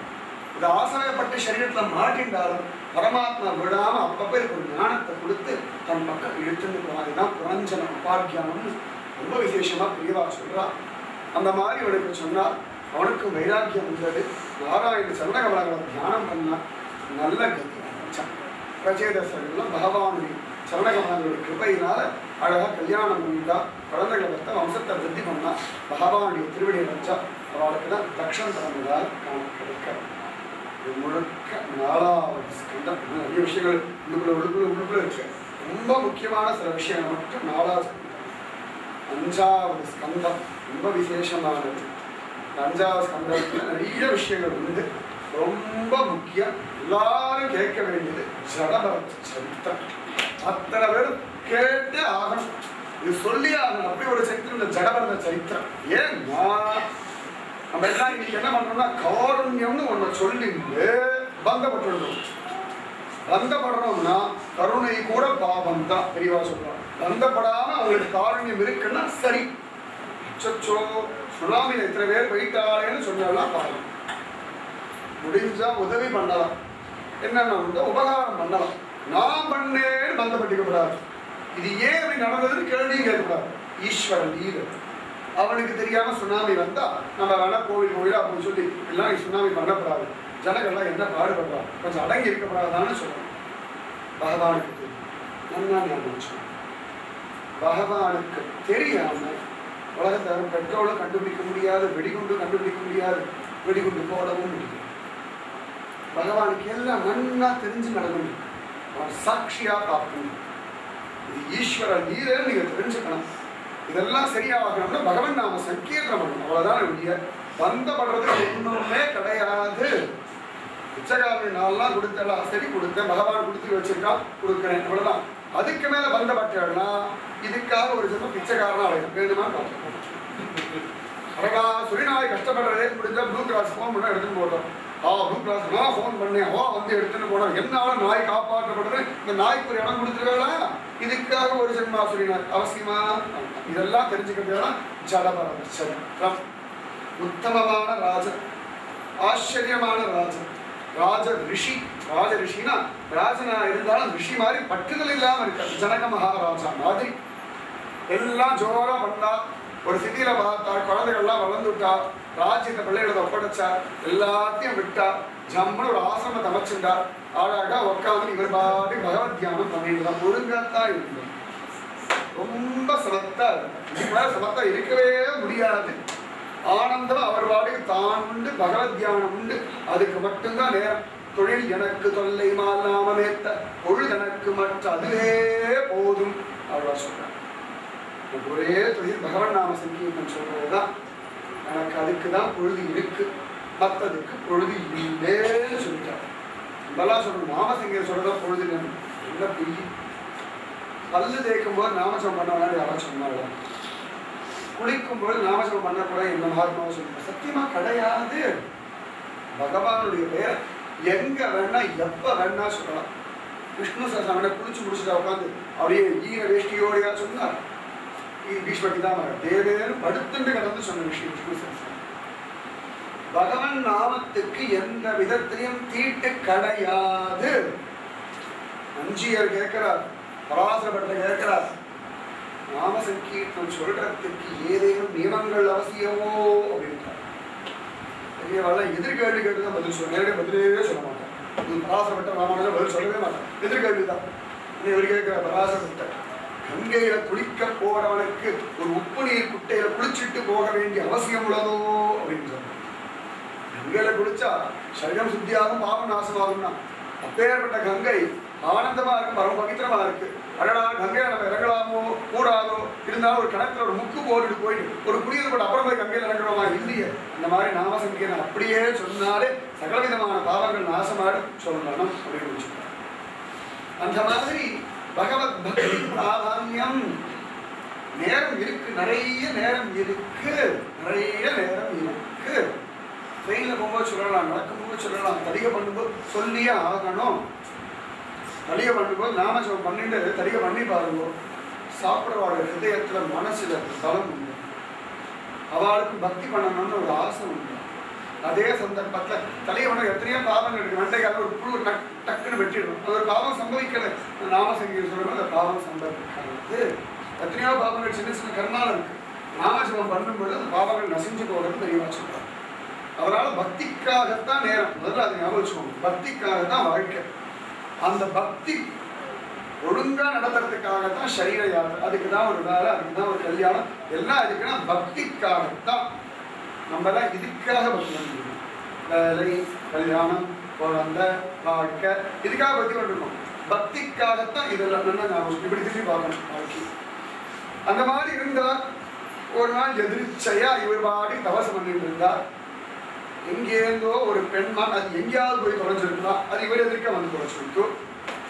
இது வந்த சமயத்துல அது அழகா ஜலம் குடிச்சுட்டு இருந்தது. அப்பாடு பார்த்து ஒரு சிங்கம் கர்ஜனை பண்ணி தொலைச்சுடுது. அது பின்னாடி கர்ஜனை பண்ணிருக்கலாம், ஆனா அப்ப கர்ஜனை பண்ணிவிட்டு எதிர்ச்சையா. எதிர்ச்சையான தெய்வ இச்சையான அர்த்தம். இது சிங்கம் கர்ஜனை பண்ணிட்டு உடனே பயத்துல ஒரு துள்ளு துள்ளிட்டு, அப்படி கர்ப்பஸ்திரியா இருக்கு. உடனே யோனியிலேருந்து மான் குட்டி விழுந்துட்டு ஒரு கண்ணை முடிச்சு பார்த்துட்டா. தாய் எங்கேயோ குகையில போச்சு, சிங்க பயத்துல உயிரை விட்டு விட்டு இந்த மான் குட்டி ஜலப்பிரவாகத்துல விழுந்துடுச்சு. ஜலம் அடிச்சுட்டு போகிறது. மான் குட்டி ஜலத்தை அடிச்சுட்டு போகிறது. அந்த ஜீவன் கஷ்டப்படுங்க எடுத்து காப்பாற்றணும். அதோட நிறுத்திருக்கணும். அதுக்கு மேல ஒருபடி போயிட்டா நான் பார்த்துட்டேன் இந்த மான் குட்டி என்னை நம்பி இருக்குன்னு நினைச்சுட்டேன். பரமாத்மாவை நம்பிதான் எல்லாமே இருக்கும். யாரையும் நம்பி ஒன்றும் இல்லை. நல்லா ஞாபகம் வச்சுக்கணும்.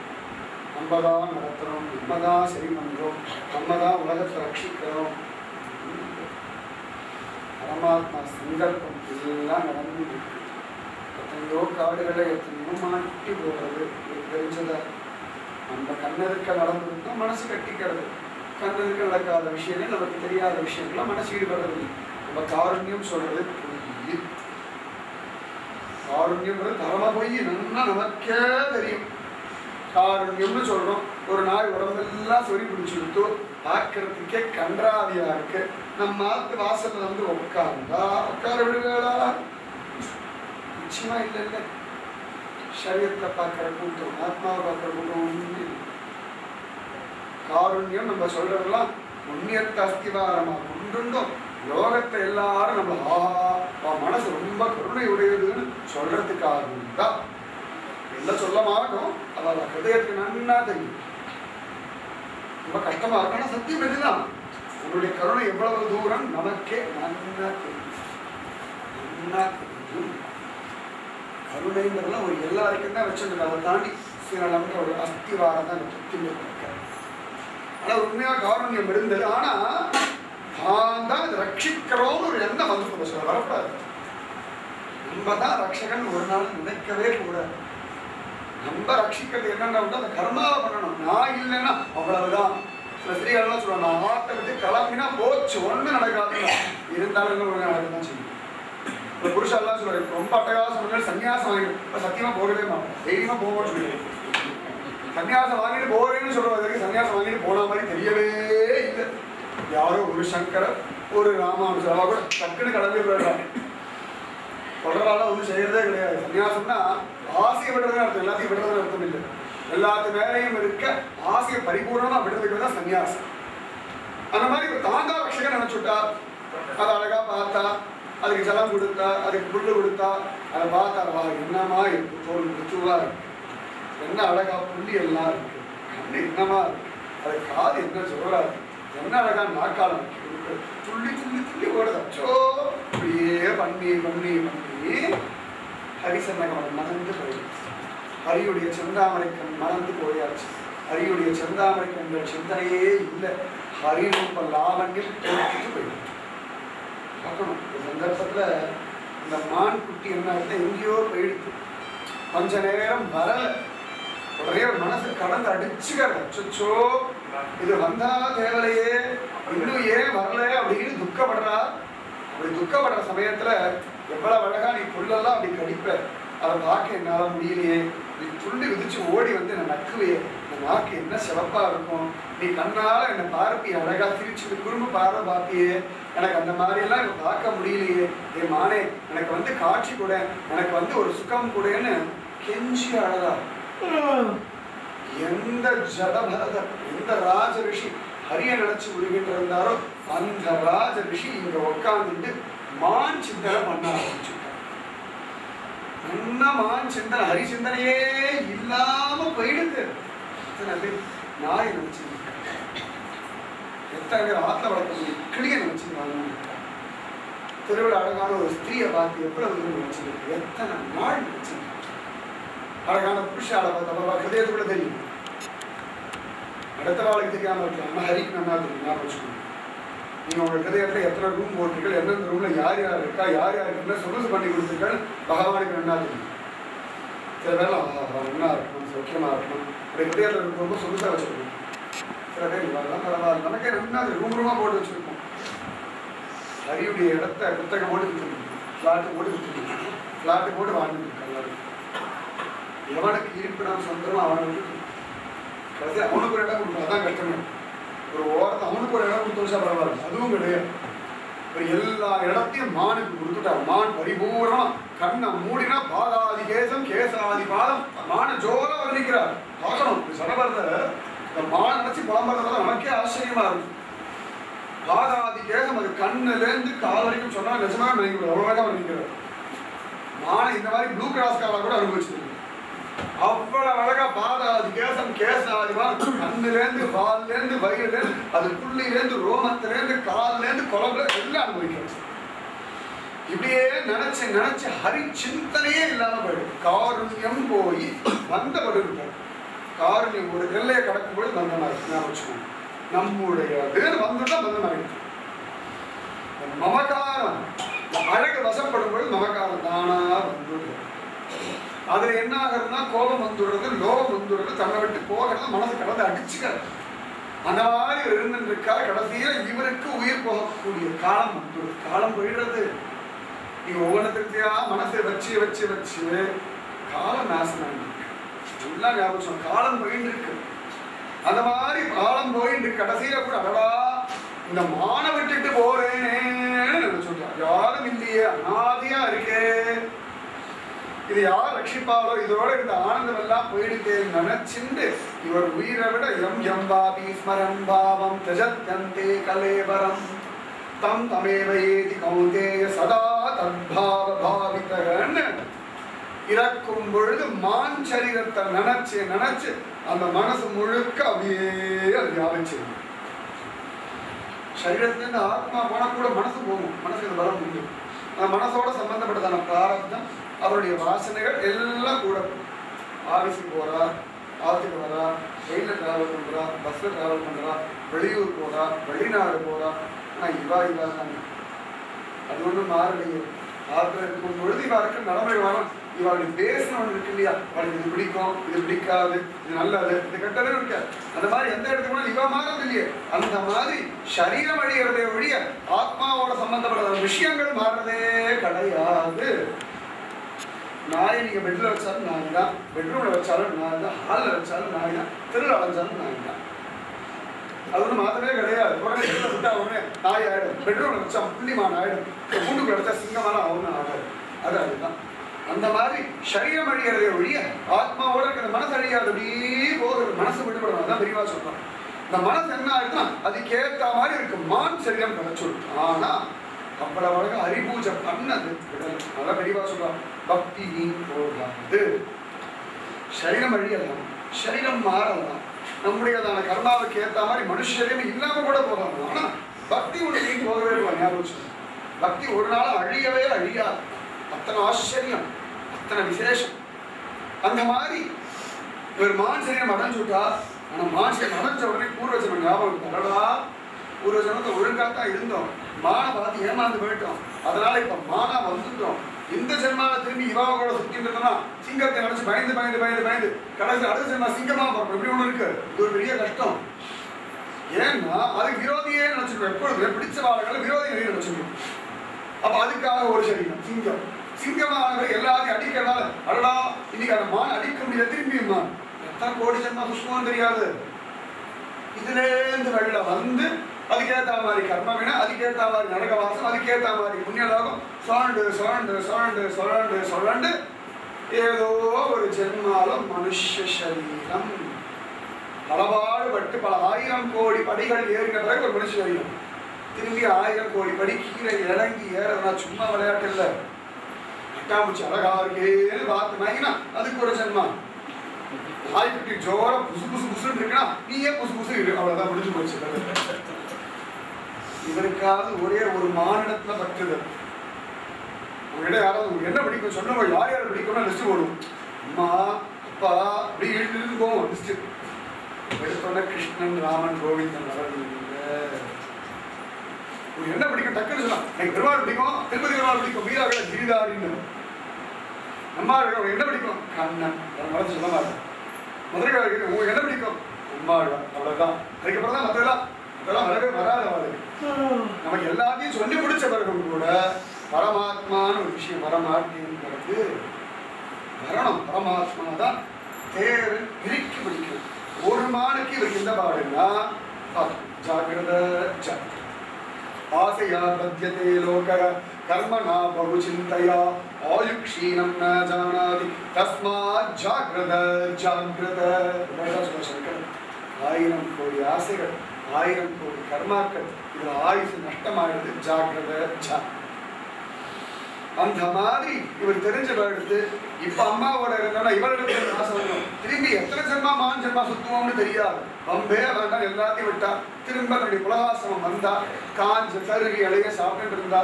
பகவானே எப்படா அந்த சரீரம் விழும்னு காத்துட்டு. அவ்வளவு தூரம் ஆசை. ஒவ்வொரு சரீரத்துக்கும் எத்தனை நாள் கேரண்டின்னா அவனுடைய ஆசை, எதிர்பார்ப்பு, லட்சியங்கள்லாம் சொல்லணும். அதுக்கு ஏற்ற மாதிரி இந்த சரீரம். சில பேர் வந்து 2 வருஷம் போவான், அப்படி இழுத்துன்னு கிடப்பான். ஆசை விடுற வரைக்கும் அதை அப்படி அனுபவிச்சுது. இவருக்கு மான் சரீரத்தில் எவ்வளவு தூரம் ஈடுபாடு. இடத்துல கூடத்தாழ்வன் சொல்றார், பெரிய கண்டனம் பண்ணியிருக்கார். கூடத்தாழ்வன் சுவாமி ராமானுஜன் சிஷ்யன். 1000 கோடி ஜென்ம அனுபவிக்க வேண்டியதான கர்ம பலனை ஒரு கர்மாவுக்கு துக்கமோ பிராரத்தத்தை இந்த ஜந்து, இந்த ஜீவன் பூமியில அரைக்ஷணத்தை பண்ணுவாங்க. 1000 கோடி ஜென்மாவுடையதான் பிரயோஜனத்தை அரைக்ஷணத்தை பண்ணுவாங்க. பார்த்துக்கணும், நம்ம பண்ற கர்மாவுக்கு இவ்வளவு தூரம் பலன்னு பார்த்துக்கணும். நம்ம பண்ணக்கூடிய ஒவ்வொரு கர்மாவும் நம்முடைய பல கோடி ஜென்மாவை டிசைட் பண்ணுறோம். அவ்வளோதானே சண்டை போட்டேன், அவ்வளோதானே கோச்சுட்டேன்னா இந்த ஜென்மாவோட முடிச்சு தொலைகிற கர்மா இல்லை. அடுத்த ஜென்மாவா, அதுக்கு அடுத்த ஜென்மாவா, இன்னும் 1000 கோடி ஜென்மாவா தெரியாது. இது மேல ஆசை வச்சா இது ஒரு தப்பா அப்படின்னு நம்மலாம் நீ கேட்கிறோம். அது இந்த ஜென்மாவோட முடிஞ்சு தொலைகிற ஜென்மமாட்டா விட்டு தொலைச்சுவாழ தெரியும். அப்படி விட மாட்டேங்கிறான். ஏன்னு கேட்டா இந்த ஜென்மாவோட ஆசை மனசுடைய ஆழத்துல எத்தனை வேகத்துல உட்கார்ந்து இருக்குன்னு பார்த்து அதுக்கேற்ற மாதிரி அந்த ஜென்மாவில் அந்த சரீரம், அந்த ஆசை. அதுல ஒரு சரீரம் அடைஞ்சு ஆச்சரியமா அற்புதமா அதை நன்னா அனுபவிச்சுட்டு இருக்கோம்னா அதுல நம்ம இன்னொரு ஆசை வரடா, இவ்வளவு பணம் இருந்து என்ன பிரயோஜனம், ஒரு சுகம் இல்லையே, அவள் நன்னா இருக்காள், அவளை பார்த்து ஒரு ஆசை.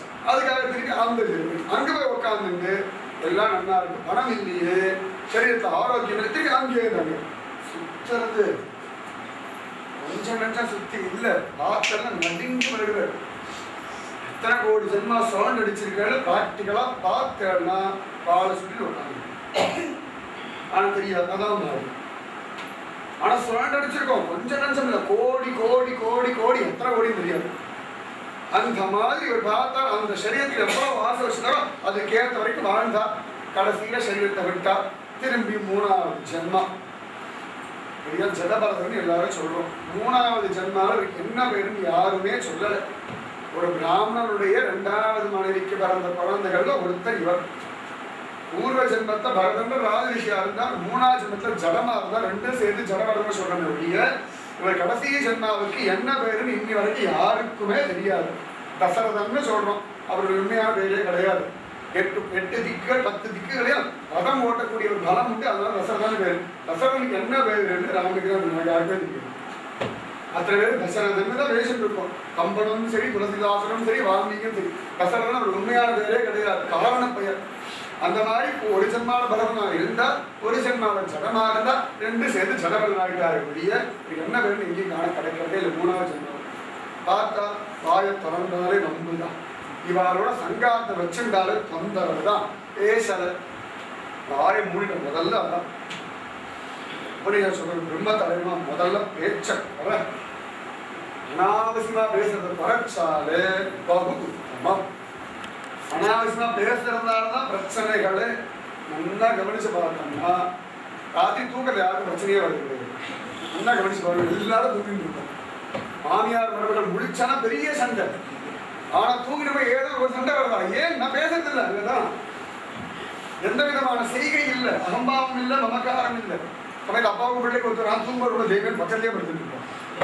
காத்தா எழுந்த நேருக்கு நேரம் பார்த்தாலும் என்னமோ துரியோகம் அடிச்சுட்டு மாதிரி இருக்கோம். ஏன்னா பேச்சு, நிறைய பேச்சு, எதிர்பார்ப்பு, ஏமாற்றங்கள், தான் சொன்னதுதான் பெருசுன்னு ஹடம், தான் தான் பெரியவன் ஒரு அபிமானம், வேற ஒன்றும் இல்லை. பெரியவா கூட குழந்தைகளுக்கு நாங்கள் நல்லதானே சொல்றோம், கேட்க மாட்டேங்கிறது அப்படின்னா பெரியவா நான் விஷயத்துல ஒழுங்கா இருக்கேன், நீ இல்லையேன்னு அவளை குத்தம் சொல்லி நம்ம பெரியவாளை வச்சுட்டு அந்த ஒரு இடத்துல நீங்க பேசுறதுனால குழந்தை ஈடுபட மாட்டேங்குது. அந்த மாதிரி பேசும்போது கூட ஹரிய காரணமா வச்சுட்டு, ஹரி நான் சொல்றேன்டா, அவனுக்குள்ள இருக்க அந்தரியாமையா இருக்க, நீ தான் கேட்டு அவனை மாற்றணும்னு சொன்னா மாறும். நான் சொல்றேன், நான் நல்லது சொன்னா கேட்க மாட்டேங்கிறான்னா அவனுக்கு ஒரு விதத்துல அகம்பாவம், ஒரு விதத்துல ஆசை, நமக்கு வேற விதத்த ஆசை, அவ்வளவுதான். பெரிய மாற்றமே கிடையாது, அது ஒன்றும் மாற்றமே கிடையாது. அந்த மாதிரி பார்த்தா யாரிடத்தையும் பேசல, பேச்சை விட்டுட்டா எல்லாரும் மூடன் முட்டாள் ஊமை குருடன் காது கேட்காது ஜடம் ஜடம் மாதிரியே இருக்கார். அவளையே அவள் அப்பா பார்த்தா, ஐயோ பிள்ளை வீணா போறானே பிராமணன் என்னமோ சொல்லி பார்த்தா, இது ஒன்றும் கேட்குற மாதிரி தெரியல. அவள் ஜென்மம் முடிஞ்சு போயிடுச்சு. அண்ணா தம்பியில் அவள் ஏமாத்தினா ஏதான காரியம் பண்ண ஜம்முடு இருக்கார். ஜடபரம் சரீரம் ஆஜானுபாதமான சரீரம். எதை கொடுத்தாலும் சாப்பிடுவார். உப்பு இருக்கோ இல்லையோ, காரம் இருக்கோ இல்லையோ, வெந்து இருக்கோ வேகலையோ, ஊசி போனதோ கெட்டு போனதோ கொழுத்து போனதோ அதோட சாப்பிடுவார். ஜடபரத்தை பண்ணாதான் பெரிய விஷயம் இருக்கு. சைத்தன்ய மகாபிரபு சிஷ்யர் ராஜாதி ராஜனா எழுதுகிறார். சத்திய வைராக்கியம் வந்து எல்லாத்தையும் விட்டார். ஒரு ஜெகநாத கஷேத்திரத்தில் வாழ்ந்துட்டு இருந்தார். அதி விசேஷமானவர். பிக்ஷை எடுத்து கூட அடுத்த நாளை கஷ்டப்படுத்தக்கூடாத ஒரு அபிமானம் அவர் வந்து அந்த ஒரு வைராக்கியம்.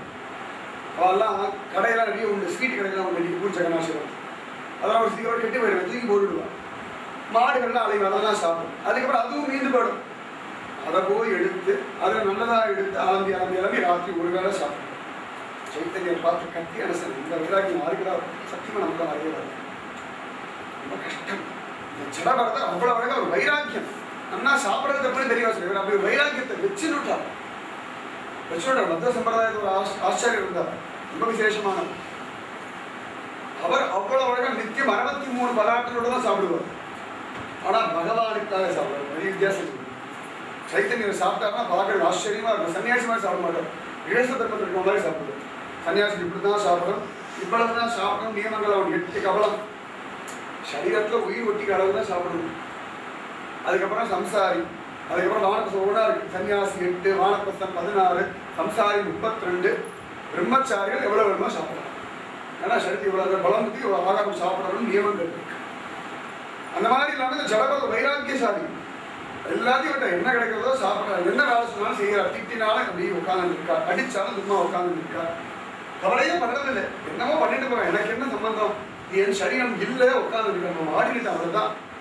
இந்த ட்ரெயினில் ஏதாவது போகிறோம், ஒரே மூட்டை பூச்சியாக இருக்குது, எலியா அலையிறது, எல்லாம் அசிங்கசியமாக இருக்குது அப்படின்னா படாப்பா ட்ரெயினை விட்டு இறங்கும். அப்பாடா இல்லை வேலை இல்லை, தப்பிச்சா இறங்குறவன் அந்த மாதிரி சரீரத்தை மாற்றிருக்கோம். அப்படாப்பா இறங்கலாம் அது காத்துட்டு இருக்கா.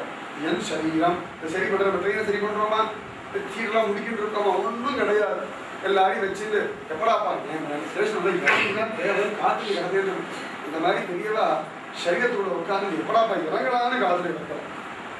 நமக்கெல்லாம் புரியாத ஒரு கான்செப்ட், புரிஞ்சுக்கிறதுக்கும் பயப்படுற ஒரு கான்செப்ட். ஐயோ இறங்குறதா வேண்டான்ற ஒரு கான்செப்ட் நமக்கு. வைராக்கியத்துக்காக சொல்ற விஷயம். சரீரத்தை பக்தி பண்ணுறத உபயோகப்படுத்த பிரச்சனை கிடையாது. ஒரு பயம் 3 ஜென்மம் ஆயிடுச்சு, சவுண்ட் அடிச்சுட்டு கிடக்கிறோமே, திரும்பி எங்கேயாவது மாட்டிடுவோமேன்னு ஒரு பயம். இந்த பயத்தில் யாருக்கையும் பேசணும். ஒரு சந்தர்ப்பத்தை எங்கேயோ உட்காந்து இருந்தா நரவழி கொடுக்குற ஒருத்தன் பார்த்தான். அவரை கொண்டு போய் நரவழி கொடுத்தா பத்திரகாளி விழுந்து போயிடான்னு அழிச்சுட்டு போனால் அங்கேயும் தேவையான உட்காந்து இருக்கார். எப்பயும் அழுக்கு வஸ்திரத்தை கொடுத்து வசூலிக்கவே மாட்டார். திருமணி சேர்ந்த மாதிரி ஒருத்தர். அவர் பிடிக்க மாட்டார், ஒன்றும் பண்ண மாட்டார். அப்புறம் அழகாக குளிப்பாட்டினா, உடம்பெல்லாம் சந்திரம் பூசினா, அழகாக அலங்காரம் பண்ணால், மாலையெல்லாம் போட்டால் அப்பொழுது தேவையான இருக்கார். ஜடம் என்ன பண்ணால் அதுவாக கிடக்கிறது, ஒன்றும் தெரியும். பார்த்தா நரவழி கொடுக்கலான்னு வாழை ஓங்கினான். ரொம்ப தேஜஸ். காளி பயந்து போயிட்டார். பார்வதி இவனை போய் படுத்துறான்னு கோபம் வந்தது. கட்டி இப்படி அவளெல்லாம் வெடி கொடுத்தான். பார்க்குற அப்பொழுது தேவையான இருக்கா. ஆஹா காளி இருக்கா, பிரத்யட்சம் ஆயிட்டான், நான் மகாத்மா. அதுவும் இல்லை. ஏதாவது ஒரு இடத்துல அவங்களுடைய துள்ளல் வருமே, ஒன்றும் இல்லை. உலகம் கொண்டாடுறது, உலகம் கேவலப்படுறது, அது வாடி அது அதுதான். அவர்கள் ஒரு வஸ்துவாக இல்லை, அதுவாகவே இருந்தார். நம்ம மாதிரி இந்த ஊரில் என்ன விசேஷம், அதுவா எங்கள் ஊரில் ஒன்று உட்காந்துட்டு 14 வருஷமா பேசுறது இல்லை, கேட்கறது இல்லை, கண்ணோட இருந்து பார்க்கறது இல்லை, மலமூத்திர விசேஷம் பண்ணுறது இல்லை, சாப்பிட்றது இல்லை, தூங்குறது இல்லை. ஆனால் சரி மட்டும் வளர்ந்து கிடக்கி தான் ஆச்சரியம். அதுவும் அந்த மாதிரி அதுன்னு பேசும்படி அளவுக்கு ஜடபரத ஜடம் மாதிரி இருக்கா. ஒன்றும் அச்சேதனம் போலே இப்படியே இருந்துட்டு இருக்கா. ஒரு இதுல எங்கேயோ காட்டில் உட்காந்துட்டு இருந்தா. ஒரு நாள் எதிர்ச்சியா காட்டுல உட்காந்துட்டான். அப்பான்னு பார்த்து ரகுகண மகாராஜா அவன் கபிலரை பார்க்கணும், அழகு ஆத்ம தத்துவம் அறியணும்னு ஓடலாம். யாருக்கு யார் குருன்னு பகவானுக்கு தான் தெரியும். நம்ம நினைக்கிறேன் இவர்தான் என் குரு, அவர்தான் என் குரு. ஆனா யாருன்னு எம்பெருமானுக்கு மட்டும்தான். எந்த ஜீவனுக்கு யார் குருவார்கள், எதை உபதேசம் பண்ணா அவ எப்படி நல்வழிப்படுவார்கள் எம்பெருமானுக்கும் சதாச்சார புருஷாளுக்கு நல்லா தெரியும். அழகாக ஆச்சரியமா இருக்கு. குரு பரம்பரை சிஷ்ய பரம்பரை பார்த்தோம்னாலே இவா காலுக்காக தான் நல்லா கண்டுபிடிச்சோம். அந்த மாதிரி மைண்ட் இருக்கான். போற வழியில பல்லக்கு தூக்கிட்டு போற ஆட்காரங்கள் எல்லாம் அதை ஒருத்தருக்கு திடீர்னு உடம்பு முடியலை. என்ன ஆச்சுன்னா அது உடம்பு முடியலன்னா பக்கத்துல ஆள் யாரா இருக்காளா பாருங்கன்னா ஜபத்தில் உட்காந்து இருக்கா. ஏய் கவா அந்த பல்லக்கு தூக்கினார். ஒன்றும் பேசல, யாருக்கு சொன்னாலும் பண்ணிட்டு இருப்பார். அப்புறம் துக்காரம் ஒரு சிகிச்சை அப்படி இருந்தார். ஜடப்படுற மாதிரியே இருக்கு. கழிவு யார் என்ன சொன்னாலும் பண்ணிட்டு இருந்தார். துக்காரம் இருந்தார். துக்காரம் சரித்திரத்தை பார்த்தோம்னா ஜடப்படுற மாதிரியே இருந்திருக்க ஒரு காலகட்டத்தில். அப்பா அம்மாக்கு சாரதம்னு சொல்லி கொடுக்கறது ஒண்ணுமே இல்லை. சரி எங்கேயாவது போய் எதையான வாங்கிட்டு வரேமா, அப்பா அம்மா நீ சாதம் பண்ணு காத்தா ஆத்தோடு கிளம்பினான். போகிற வழியில் வயலில் வேலை பண்ணிட்டு இருந்தாலும் வாங்குவோம் கொஞ்சம் சீக்கிரம் நீங்களும் வேலை பண்ணால் வயல் வேலை நடக்கும்னா இறங்கிட்டார். சாதத்தை மறந்துட்டார். இப்போ உட்காந்து அறுவடைகள்லாம் பண்ணிட்டு இருக்காரு. சாதத்தையும் மறந்தாச்சு. என்ன ஆச்சுன்னா பாண்டவர்களே துக்கார வருஷத்துக்கு அப்பா அம்மாக்கு சாதம் பண்ணிட்டு சுக்கம் ஜடப்படுற மாதிரி ஒன்றும் ஞாபகமே இல்லை. சாயங்காலம் ஞாபகம் கடவுள் அப்பா அம்மா நீ சாதம் பண்ணலையே. அவள் ஏதோ ஒரு கட்டி நெல் கொடுத்தா அதுக்கு வந்தார். அந்த கதிரை போற வழியில எங்கேயோ ஒரு கொசு கூட்டம் தேனி கூட்டம் அதை இடிச்சுட்டா. கொட்டு கொட்டு கொட்டு கொட்டு கொட்டது ஒன்றெல்லாம் ஒரே ஒரு கண்கள் ஆனந்த பாஷம். நீ பித்திருக்கள்லாம் இப்படி வந்து எடுத்துக்கிறான்னு அவர்களும் தோணவே தோணும்.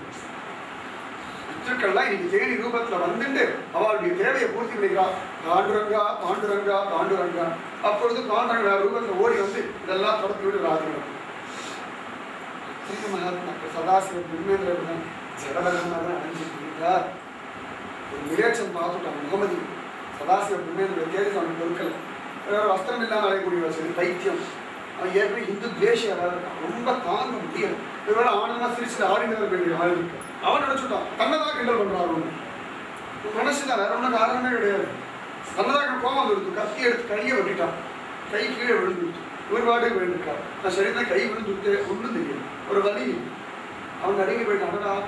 கையை வெட்டினோம். இவர் பாட்டுக்கு விழுந்திருக்காரு. ஓடி வந்து ஒரு நிமிஷம் நான் என்ன கையை வெட்டின கீழே விழுந்து அப்படியா கொண்டாங்க எடுத்து கொடுத்தான். ஒரு நிமிஷம் அவருக்கு நான் கையை வெட்டினதும் தெரியல. அவன் கொடுத்தா இப்படி வச்சா ஒட்டிட்டு போயிட்டாங்கன்னா சரீர அபிமானம் இல்லை. சித்து விளையாட்டு இல்லை. சரீர அபிமானத்தை கடந்த ஒரு ஸ்திதி. ஆச்சரியம். நமக்கே சரீரத்தில் ரொம்ப சமயம் ரொம்ப துக்கம் இருந்தா பல விஷயங்கள் ஞாபகம் இருக்கு. ஆற்றுல ஒரு பெரிய பிரச்சனைன்னா சின்ன சின்ன விஷயங்கள்லாம் மறந்து வரும். அதெல்லாம் விட்டுடும். நம்ம சரீரத்தில் யாருக்காவது ஆற்று ரொம்ப உடம்பு முடியுதுன்னா சாப்பிட கூட தோண்டவில்லை. பசிக்கலை வேண்டாம் நன்னா போதும் அப்படின்னு உட்கார்ந்து இருக்கோம்னா சரீர அபிமானம் விட்டு போகும் நமக்கும். ஆனால் பரமாத்மா சித்தில் அது விட்டு போகும். ஜலபலத்துக்கு அப்படி விட்டு போயிடுது. அதனால அவர் கூட்டம் அழகாக தூக்கிட்டு இருக்காரு. ஆனால் நடக்க மாட்டேங்கிற வேகமாக கீழே ஏதாவது ஜந்துக்கள் போயிடுமோ மிதிச்சிடுவோமோ இதனால திரும்பி ஒரு பிரார்த்தத்தை வந்துடுமோன்னு ஒரு பயம். சர்வ ஜாகிரதையா நடக்கிறார். அவெல்லாம் ராஜனை குஷிப்படுத்துறா பல்லக்க தூக்குறார். இவர் பாட்டு ஏதோ சுகந்தனா தூக்கும் அவ்வளவுதான். பூச்சிக்கெல்லாம் கஷ்டம் வரப்படாதுன்னு ஒரு நட இப்படி இப்படி ஆடுறது. ராஜன் சொகுசாவே இருந்து பழக்கப்பட்டார். அவரை போய் இப்படி ஆட்டி ஆட்டி எடுத்து கோபம் வந்துடுது. பல்லக்க இந்தி அங்கேயும் அடிச்சுக்கலாம். அங்கெல்லாம் மோதல் கோபம் வந்துடுது. ரகுபர வந்தது என்னது யார் இது பண்றது அப்படின்னு பெரியவாள்லாம் சொன்னாங்க. நாங்கள்லாம் ஒழுங்காக தான் தூக்குறோம். புதுசாக வந்தவன் தான் ஏழாவது பண்ணிட்டு இஷ்டத்துக்கு அவன் இஷ்டத்துக்கு நடக்கிறான். ஒவ்வொரு திரும்பி பார்த்தான். ஒழுங்காக தூக்கு தெரிஞ்சுதா கிடையாது. அவ்வளோதான் பேச்சே கிடையாது. நீ என்ன வேணா சொல்லி தலைமைக்காட்டுவார். அவ்வளோதான் நம்ம அது குழந்தை இருக்கிறது தான். நீ என்ன வேணா சொல்லுங்கோ நாங்கள் பண்ணுறதான் பண்ணணும்னு இருக்காள். கடவுடுற மாதிரி ஒரு ஞானம் தெரிஞ்சு சொல்லணும். அம்மா தான் அப்படி இருக்காங்க. அவர் இடங்கள் நடக்கிறத பார்த்துட்டு சொல்லணும். குழந்தைகள் எப்படி இருக்கணும்னு ஒரு நியமங்கள் இருக்கு. குழந்தைகள் அந்த நியமங்களை மீறும் பொழுதுதான் அவளுக்கு கஷ்டம் சம்பவிக்கிறது தெரிய மாட்டேங்குது. ஏன்னா எனக்கு எல்லாம் தெரியும் ஒரு அபிமானம். பெரியவாள்லாம் பழைய பஞ்சாங்கிறது ஒரு விதாசி. கடைசியில் நஷ்டப்படுறது குழந்தைகள் தான். பெரியவாளுக்கு நஷ்டமும் இல்லை. பெரியவாளும் சரியாகவும் சொல்லித்தரோம். அதுவும் இருக்கு. ரொம்ப பேசக்கூடிய விஷயம் எல்லாம். அவன் பார்த்து அவன் திட்டி நான் ஒழுங்காக தூக்கிட்டா சரி தலையாட்டினார். திரும்பி அப்படியே நடக்கிறார். ராஜன் பார்த்து அப்பா ஆமா நீ ரொம்ப நோஞ்சானா இருக்க. உன்னால் தூக்கத்தான் முடியாது. 4 பேர் காலத்தை நீ ஒருத்தனே தூங்குற. அது எவ்வளோ நாளாக தூக்கிட்டு வர பாவம் தான் அப்படின்னு சிரிச்சான். அவனுக்கு சரீரத்துக்கு நல்லா தண்டனை கொடுத்தா தான் நல்லா இருக்கும் சொல்லி சிரிச்சான். என்ன அவள் சிரிச்சா என்ன என் சரீரத்துக்கு தண்டனை கொடுக்கலையா? நீ பல்லக்கில் உட்காந்துருக்கனால ராசன் நினச்சிருக்க. தூக்கிறதுனால நான் சேவகன் நினச்சிருக்க. இதுக்கு தண்டனை கொடுத்தா வலிக்கும் நினச்சிருக்கேன். இதெல்லாம் சரீரம் தான். இதெல்லாம் பேத பாவம் இருப்பான். துவைத பாவம் இருக்க. இது சரீரம், இது ஆத்மா, இவன் பெரியவன், இவன் சின்னவன்லாம் ஆத்மாவை மறந்து கிடக்கிற தேகாத்ம அபிமானிகளுக்கு தான் ஏற்கனவே நான் மாறி இருக்கேன். ஒரு காலி தண்டனை கொடுத்தாலும் கசஞ்ச மாவை கசைகிறதுக்கு சமானம். அரைச்ச மாலையே அரைச்சா பிரயோஜனம் உண்டா? இந்த மாதிரி ஏற்கனவே 3 ஜென்மம் பண்ணாத மாதிரி இது பட்டு இருக்கு. இதில் வந்து நீ அடிக்கிறேன் உதைக்கிறேன்னா அடியே இப்போ என்ன ஆச்சுன்னு விட்டுல போகிறேன், இது என்ன பெரிய விஷயமா நீ சொல்லிட்டான். அவன் ஆத்ம ஞானத்துக்காக தேடுறதுனால இவருடைய ஆத்ம ஞானம் அவனுக்கு புரிஞ்சு போயிட்டு, ஆஹா ஒரு யாரோ சாதாரண மனுஷன் நினைச்சோம், ஜடம் நினைச்சோம், பைத்தியம் நினைச்சோம், ஆனால் ஒரு உத்தம ஞானியும் தெரிஞ்சுக்கணும். என்ன தெரிஞ்சுக்கணும்? இவன் பக்தி பண்ணல, இவன் அஜ்ஞானி, இவன் பாபினி, இவன் காரியக்கணவோடு தயவு செய்து முடிவு பண்ணிடாதீங்கோ. யார் பாகவதான்னு பகவான் மட்டும்தான் சத்தியமா பாகவதா இதுதான் லட்சணம் நீங்க முடிவு பண்ணிடாதீங்க தயவு செய்து. எத்தனையோ ரிஷிகள் ஞானிகள்லாம் இன்னைக்கும் பாரதத்தை பைத்தியமாக தான் நடந்துட்டு இருக்காங்க. அதே எல்லா பைத்தியமும் ஞானிகள், அது வேற ஒன்று ஜாகிரதையா சொல்ல வேண்டிய முன்னாடி சொன்னாலும். ஏன்னா எத்தனையோ ஞானிகள் அப்படி இருக்காங்க, நிஜமா பைத்தியமாக தான் இருக்கா. ஜாக்கிரதை தெரியா தெரிஞ்சுக்கணும். வாழ்க்கை புண்டரீக வித்யானிதி ஒரு பக்தர், சைத்திரிய மகாபுடைய சிஷ்யர். பார்த்தா யாரும் பக்தர்கள் ஒத்துக்கவே மாட்டார், பரம சம்சாரி மாதிரியே வாழ்ந்த கடைசி வரைக்கும். தன் பக்தி யாருக்கும் தெரியக்கூடாத ரகசியமா வச்சிருக்கார். குறும்பருத்த நம்பின்னு ஒரு இருந்தார், குயவ நம்பின்னு சொல்லுவா, புறா நம்பின்னு. திருப்பதி பக்கத்துல பாவம் பண்ணிட்டு இருந்த ஜாதி குயவன் ஜாதி. இவர் ஒவ்வொரு நாளும் காரியமெல்லாம் முடிச்சுட்டு தன் கையில் இருக்கிற மண்ணை திரட்டி அதுல ஒரு புஷ்பம் பண்ணி தான் இருக்கிற இடத்துல அப்படி போடுவார். அது திருப்பதி பெருமாள் திருவடியில போய் சேர்ந்துடும். ரொம்ப நாள் ரகசியமா நடந்தது, யாருக்குமே தெரியாது, இவர் பக்தனே தெரியாது, சம்சாரின்னு வச்சுட்டு இருந்தார். ஒரு சந்தர்ப்பத்தில் தொண்டைமான் சக்கரவர்த்தியுடைய ஸ்வர்ண புஷ்பத்துக்கு மேல இந்த மண் புஷ்பத்தை வைக்கிற மாதிரி பண்ணிட்டான் திருப்பதி பெருமாள். இந்த வேலை நிறைய பண்ணுவார் திருப்பதி பெருமாள். உடனே தொண்டைமான் சக்கரவர்த்தி கேட்டான், யாரோ உத்தமமான பக்தன் சொல்லுட்டான். உடனே பெருமாள் புறவ நம்பின்னு ஒருத்தர் இருக்கான், எங்க திருப்பதி ரொம்ப தூரத்துல இருக்கான், புறவபுரம் ஒரு இடத்துல இருக்கான், அவன் போடுற புஷ்பம் தான் இருக்கான். உடனே தொண்டைமான் சக்கரவர்த்தி விசாரிச்சுன்னு வந்துட்டான், ரகசியமா காலங்காத்தால் வந்துட்டான். காத்தாலேருந்து பார்த்துருக்காங்க எப்போ பூஜை பண்றாரு, பூஜை பண்ற மாதிரியே தெரியும். இவர் பாட்டுக்கு பானம் பண்றாரு, பானை எதையே பண்ணிட்டு இருக்கார், நாமஜபம் பண்றதும் தெரியல. சாதாரண லௌகீகவாதி ஒரு சம்சாரி எப்படின்னா அப்படி இருக்கா. கொஞ்சம் கூட முகத்துல ஒரு பக்த லட்சணம், மயிர்கால்கள் குத்திண்டு ஆனந்த பாஷம் ஒன்றும் இல்லை. ரொம்ப சாதாரண ஒரு சம்சாரி அப்படியே கிடக்கிறார், அப்படியே கிடக்கிறார். சாயங்காலம் வரைக்கும் பார்த்தான், அட்ரஸ் மாதிரி வந்துட்டோமோ தொண்டை மாற்றங்கள் நினைக்கிற சமயத்துல கையில் ஓட்டின்ற மண் அப்படி திரட்டினார். அன்னைக்கு எத்தனை மண் ஓட்டின்னு இருக்கோ, சில சமயம் பாரிஜாத புஷ்பம் பண்ணுவா, சில சமயம் தாமரை பண்ணுவா, சில சமயத்தில் ரோஜா பண்ணுவா. என்ன புஷ்பத்தை சமயத்தை கூட ஒரு மகிழம்பு சைஸுக்கு தான் மண் இருக்கும், அதை மட்டும் தட்டி ஒரு மகிழம்பு பண்ணி பெருமாளேன்னு இப்படி போடுவார். வைஷ்ணவ சம்பிரதாயத்துக்கு பேரே பனிப்பூன்னு பேரு, அவருடைய காரியத்தையே பூவா போடுறாங்க. அது போய் எம்பெருமான் திருவடியை சேர்ந்து கொடுத்தா, ஆஹா இவரை பார்த்து சம்சாரி நினைச்சுட்டோமே, ஓடி வந்து திருவடியில விழுந்தா. எனக்கு இந்த மாதிரி பக்தி வரட்டும்னா ஒரு கோபம் வந்துருக்கு. யார் உனக்கு சொன்னது சொல்லு முதல்ல. தன் பக்தி பிரகடனம் ஆயிடுத்தேன்னு சந்தோஷம் வரலையே, கோபம் வந்துருத்து, துக்கம் வந்துருத்து, பயம் வந்துருத்து. என்ன சொன்னான், பெருமாள் தான் சொன்னார். பெருமாள் எப்போ இப்படிலாம் ரொம்ப பேச ஆரம்பிச்சாங்க, இதே வேலையாக எடுத்தார். பயம் வந்துருச்சு, இவன் கொண்டாடுதான் சும்மா வந்துருமோ, இதுக்கு மேலே உயிரோட இருந்தால் கஷ்டம், உயிரை விட்டுட்டு அதோட போய் விட்டுட்டா. அவ்வளோதான். அன்றைக்கி கடைசியாக புஷ்பம் போட்டால் தொண்டைமான் சக்கரவர்த்தி கேட்டால் சொன்னார், பெருமாள் சொன்னார், தெரிஞ்சது, உயிரை விட்டுட்டார். தன் பக்தி யாருக்கும் தெரியக்கூடாது ரகசியம் பக்தி வச்சிருந்துச்சு. பெரியவா சொல்லும்போது சொல்லுவா, தாம்பத்திய ரகசியம் போல பக்தி இருக்கணும். கணவன் மனைவியோட தாம்பத்திய ரகசியம் அவளுக்கு தான், எல்லாம் சொல்லப்படாது. எல்லாம் சொன்னா நல்லது, அசிங்கம். இவா என்ன அவளுக்கு, அவன் என்ன சொன்னா அவ்வளோ தெரியும். அந்த மாதிரி நம்முடைய பக்தி என்ன பரமாத்மா தெரியும், நமக்கு தெரியணும். சத்தியமா சதாச்சாரங்களுக்கு தெரியும். இதை தாண்டி யாருக்கும் தெரிய வேண்டிய அவசியமே இல்லை. அப்படியே தெரிஞ்சாலும் சத் ஜனங்களுக்கு தெரிஞ்சு பகவத்கீதை கூடாது. பக்தின்றது ரகசியமா இருக்கிற வரைக்கும் தான். உலகத்தில் ஒரு 10,000 பேர் ஒரு பக்தர்கள் கொண்டாடுறதுனால மோஷம் கிடைக்கும். நான் பக்தி பெருமாளுக்கு தெரிஞ்சோம். அந்த மாதிரி ஜனபலவர் ரகசியமா வச்சிருக்காரு. புண்டரீக வித்யானி அப்படிதான் இருக்கா. ஸ்வர்ணாபரணம் பூஷணம் பண்ணிட்டு உடம்பெல்லாம் வாசல சென்றெல்லாம் அடிச்சுட்டு விலையுறந்த வஸ்திரத்தை உடுத்திட்டு நன்னா சாப்பிட்டு தூங்கிட்டு இருப்பார். ஹிருதயத்துக்குள்ள கிருஷ்ண பிரேம ஆச்சரியம், அதாவது குமர எரிமலை மாதிரி அப்படியே திகிச்சுன்னு இருக்கு. நினைச்சுட்டார், கதாதர பெற்ற ஒருத்தர் நினைச்சார், இவரை பார்த்து இவரை எல்லாரும் பெரிய மகாத்மா பாகவதர்னு சொல்றாரு, இவரை பார்த்தா பாகவதர் மாதிரி தெரியலையே நினைக்க முராரி குப்தர் முகுந்தர் என்ற ஒருத்தர் அவ்வளவு அழகா ஒரு பாகவத ஸ்லோகம் சொல்ல அடுத்த க்ஷணம் மூர்ச்சியாய் விழுந்து கதறி கதறி கதறி புண்டரிக்கிறார். பக்தி ரகசியம். உங்களுடைய பாடல்கள் ரகசியமா வச்சிருக்கோம், யாருக்கும் தெரியும். பெருமாளுக்கு மட்டும் சொல்லி காப்பாத்திடுறான் கதறும் இல்லையா? இந்த மாதிரி பக்தி பரம ரகசியமா வெளியில தெரியவே ராதிகாராணி மாதிரி அவருடைய பக்தி ஏதோ கொஞ்சம் அப்படி வெளில தெரிஞ்சிருக்கு.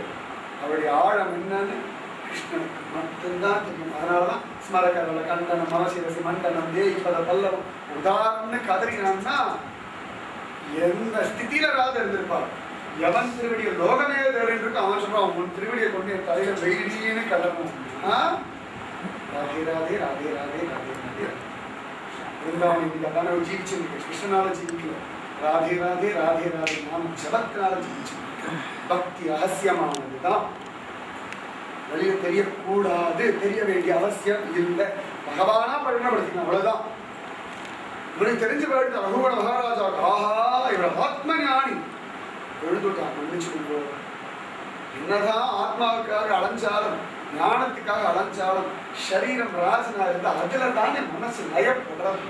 நீ கபிலரோ அப்படின்னா நான் கபிலர்லாம் ஒண்ணு சாதாரண ஒரு ஜட பரதன். ராஜன் தேகத்துல அபிமானம் இருக்காது. குண்டா இருக்கு, உள்ளியா இருக்கு, அழகா இருக்கு, அசிங்கமா இருக்கு, பணக்காரனா இருக்கு, ஏழையா இருக்கு, எல்லாம் சரீரத்துக்குள்ள குழந்த.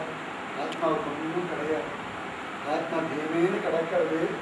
சரீர அபிமானத்தினால்தான் வேதங்கள் தெரிகிறது. இதெல்லாம் மாட்டிக்காத ஒழுங்கா ஆத்மாவை அனுபவிச்சுடு.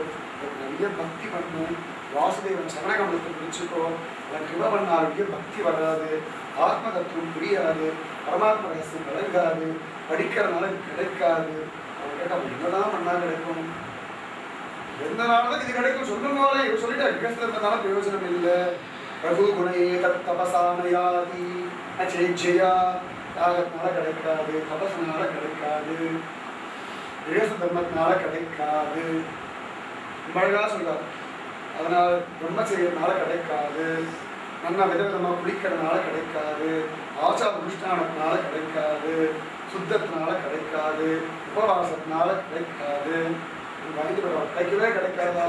ஒரே ஒரு புராணம் மகத்பாத ரஜோகிஷ்ணி மகான்களுடைய திருவடி தூளி பலம் இருந்தால் இல்லைன்னா சத்தியமா கிடைக்காது. குரு கிருபா கடாட்சம், குரு கிருபா கடாட்சம் ஒன்றுதான் அஜ்ஞானிய ஞானிய கூட மாறும்.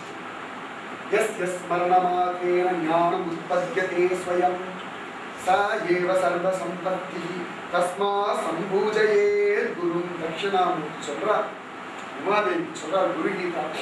யார் நினைச்ச மாத்திரத்திலே உள்ளுக்குள்ளேந்து ஞானம் உற்பத்தி ஆகிறதோ அந்த குருதான் சர்வ சொத்து. எஸ் எஸ் மரணமாதேன ஞானம் உற்பத்தியதே ஸ்வயம் ச ஏவ சர்வ சம்பத்தி தஸ்மா சம்பூஜயே குரு.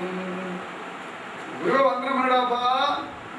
குரு கிருபை இருந்தா மகான்களுடைய திருவடி தூளி பட்டுடுத்துனா சத்தியமா இதுல சைத்தன்ய மகாபிரபு சிஷ்யர் இருந்தார்.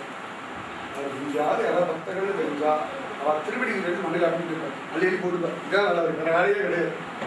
கோயிலுக்குலாம் போக மாட்டார், எந்த கோயிலுக்கும் போக மாட்டார். எங்கேயா பக்தா இருக்கான்னா அவர் நடந்து போன இடத்துல போய் மண் எடுத்து தலையை போட்டுப்பார். என்னதுக்கு படி பண்ற மோட்சம் ஒன்றும் இல்லை, நாசம் பண்ண வேண்டாம். இதுக்கு பக்தாவுடைய திருவடி தூக்கி போட்டு சொல்லுவார். அசாத்தியமான தைரியம், அசாத்தியமான தைரியம். வடுக நம்பி மாதிரி ராமானுஜருடைய சிஷ்யர். அதற்காக வடுக நம்பி அழைச்சிட்டு போய் ராமானுஜர் ரங்கநாதனை சேவிக்கிறார். இவர் ரங்கநாதனை பாதாதிகேசம் பார்த்துட்டு இருக்கார் சுவாமி ராமானுஜர். இங்க வடுக நம்பி ராமானுஜர் பாதாதிகேசம் பார்த்துட்டு இருக்கார்.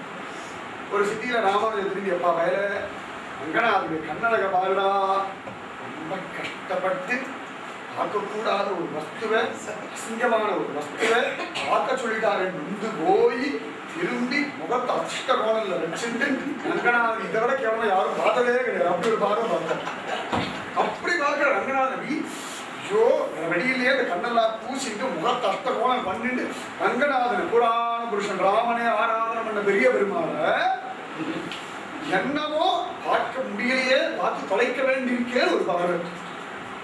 திரும்பி ராமானுஜன் முகம் பிரசன்னமா இருக்கு. அப்ப மனது தாமரை மாதிரி இப்படி மாற்றி மாற்றி பார்க்குறாரு. கடைசியில் சொல்லிட்டார், என் நமுதினை கண்ட கண்கள் மற்றொன்றினை காணாவேன்னுட்டார். ரங்கநாதர் விஷயத்தில் ராமானுஜர், என் ராமானுஜன் பார்த்து எனக்கு போதும், இது எனக்கு வேண்டாம், இது எனக்கு வேண்டாம், இந்த எம்பெருமான் எனக்கு வேண்டாம், எனக்கு குரு போதும்.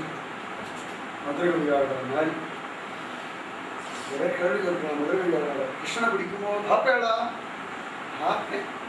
ஆழ்வார் உகந்த வஸ்துன்றதுனால கரிய போல திருவுருக்கான் கண்ணான். நம்மால ஏதோ கண்ணன் கண்ணன் கண்ணன் கண்ணன் முன்னும் சோறு பருகும் நீர் தின்னும் வெற்றிலை எல்லாம் கண்ணன் சொன்னதுனால போனா போறது. எங்க ஆழ்வார் மயங்கிருக்காரே ஒரு வாரம் பார்ப்பேன் வழியா, அதுக்காகவும் அதை பார்க்க மாட்டேன். கிருஷ்ணா சொல்லுறா எதுக்கு நாவினால் மகிழ்ச்சி இன்பம் எழுதினேன்னு நம்மாழ்வார் சடகோமா காரிமாரான்னு சொல்லுவேன் வழியா, கிருஷ்ணராமா கோவிந்தன் எனக்கு வேண்டாம். ஆச்சரியமான மகான் தான். இந்த மாதிரி சொல்ற மகானுடைய திருவடி தூள் இருந்தால் கிடைக்கும்டா குழந்தை. அது கிடைச்சோன்னா அவனுக்கு எல்லாம் கிடைக்கும்டா. எல்லாம் பொய்யடா, எல்லாம் சரீரம் எல்லாம் அனித்தியம்டா. சொன்னா மதிக்கிறதே அது பொய்யன்னு எப்படி சொல்ல உங்களுக்கு விளையாட்டு இருக்கும் குழந்தை. அதெல்லாம் அபிமானம் இருக்கிற வரைக்கும்டா. நல்லா மயக்க மருந்து கொடுத்தா வழி தெரியாதா? இல்லை இல்லையா? இந்த மாதிரி கிருஷ்ண பிரேமில மயங்கலாம் வழி தெரியாதா? அனஸ்தீசியா கொடுத்துட்டாலே சரீரத்தை வழி தெரியல, ஆபரேஷன் பண்ணுறா சுத்தமாக இருக்குன்னா சரீரம் அழியக்கூடிய சரீரத்துக்கு அழியக்கூடியதான மயக்க மருந்து கொடுத்தாலே அவ்வளவு அழகாக அழியாத ஒரு ஆனந்தம் கிடைக்கிறது. வழி இல்லைன்னா அழியாத பரமாத்மா நினைச்சா சரீர அபிமானம் விட்டு போயிட்டா வழி தெரியாதுடா. அதனால உன் அபிமானம் தாண்டா காரணம். அபிமானத்தை விட்டு தொலைச்சுட்டே வச்சுக்கிறேன், வழி தெரியாது. சுவாமி ஆளவந்தாருக்கு ராஜபலவை நோய் வந்துட்டு முதுகு அப்படியே பலந்துட்டு வரும். நம்மெல்லாம் நோய் வந்தது வருத்தம் நோவு சாத்தியம் இருக்கான்னு தான் சொல்லுவாங்க. அப்படி இருக்கு பலத்தை சௌக்கியமா இருக்கு. ராஜபலை முதுகு பலந்துட்டு கொஞ்சம் அப்படி பலந்துட்டு வரும். கால் வெடிப்பு மாதிரி முதுகு பலந்துட்டு வரும். ரொம்ப கஷ்டம். வலிக்கும் எரி என்னென்னமோ பண்ணும். வேற ஒரு கீ இருக்கிறாங்க என்ன வழி இருக்கு. இந்த மாதிரி முதுகு இப்படி பலந்துட்டே வரதான்.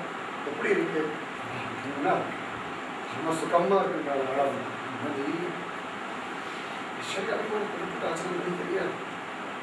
ரமண மகர்ஷி தெரியலன்னு சொல்ற மாதிரி இப்ப சமீபத்தில் இப்பயே இருந்து அதாவது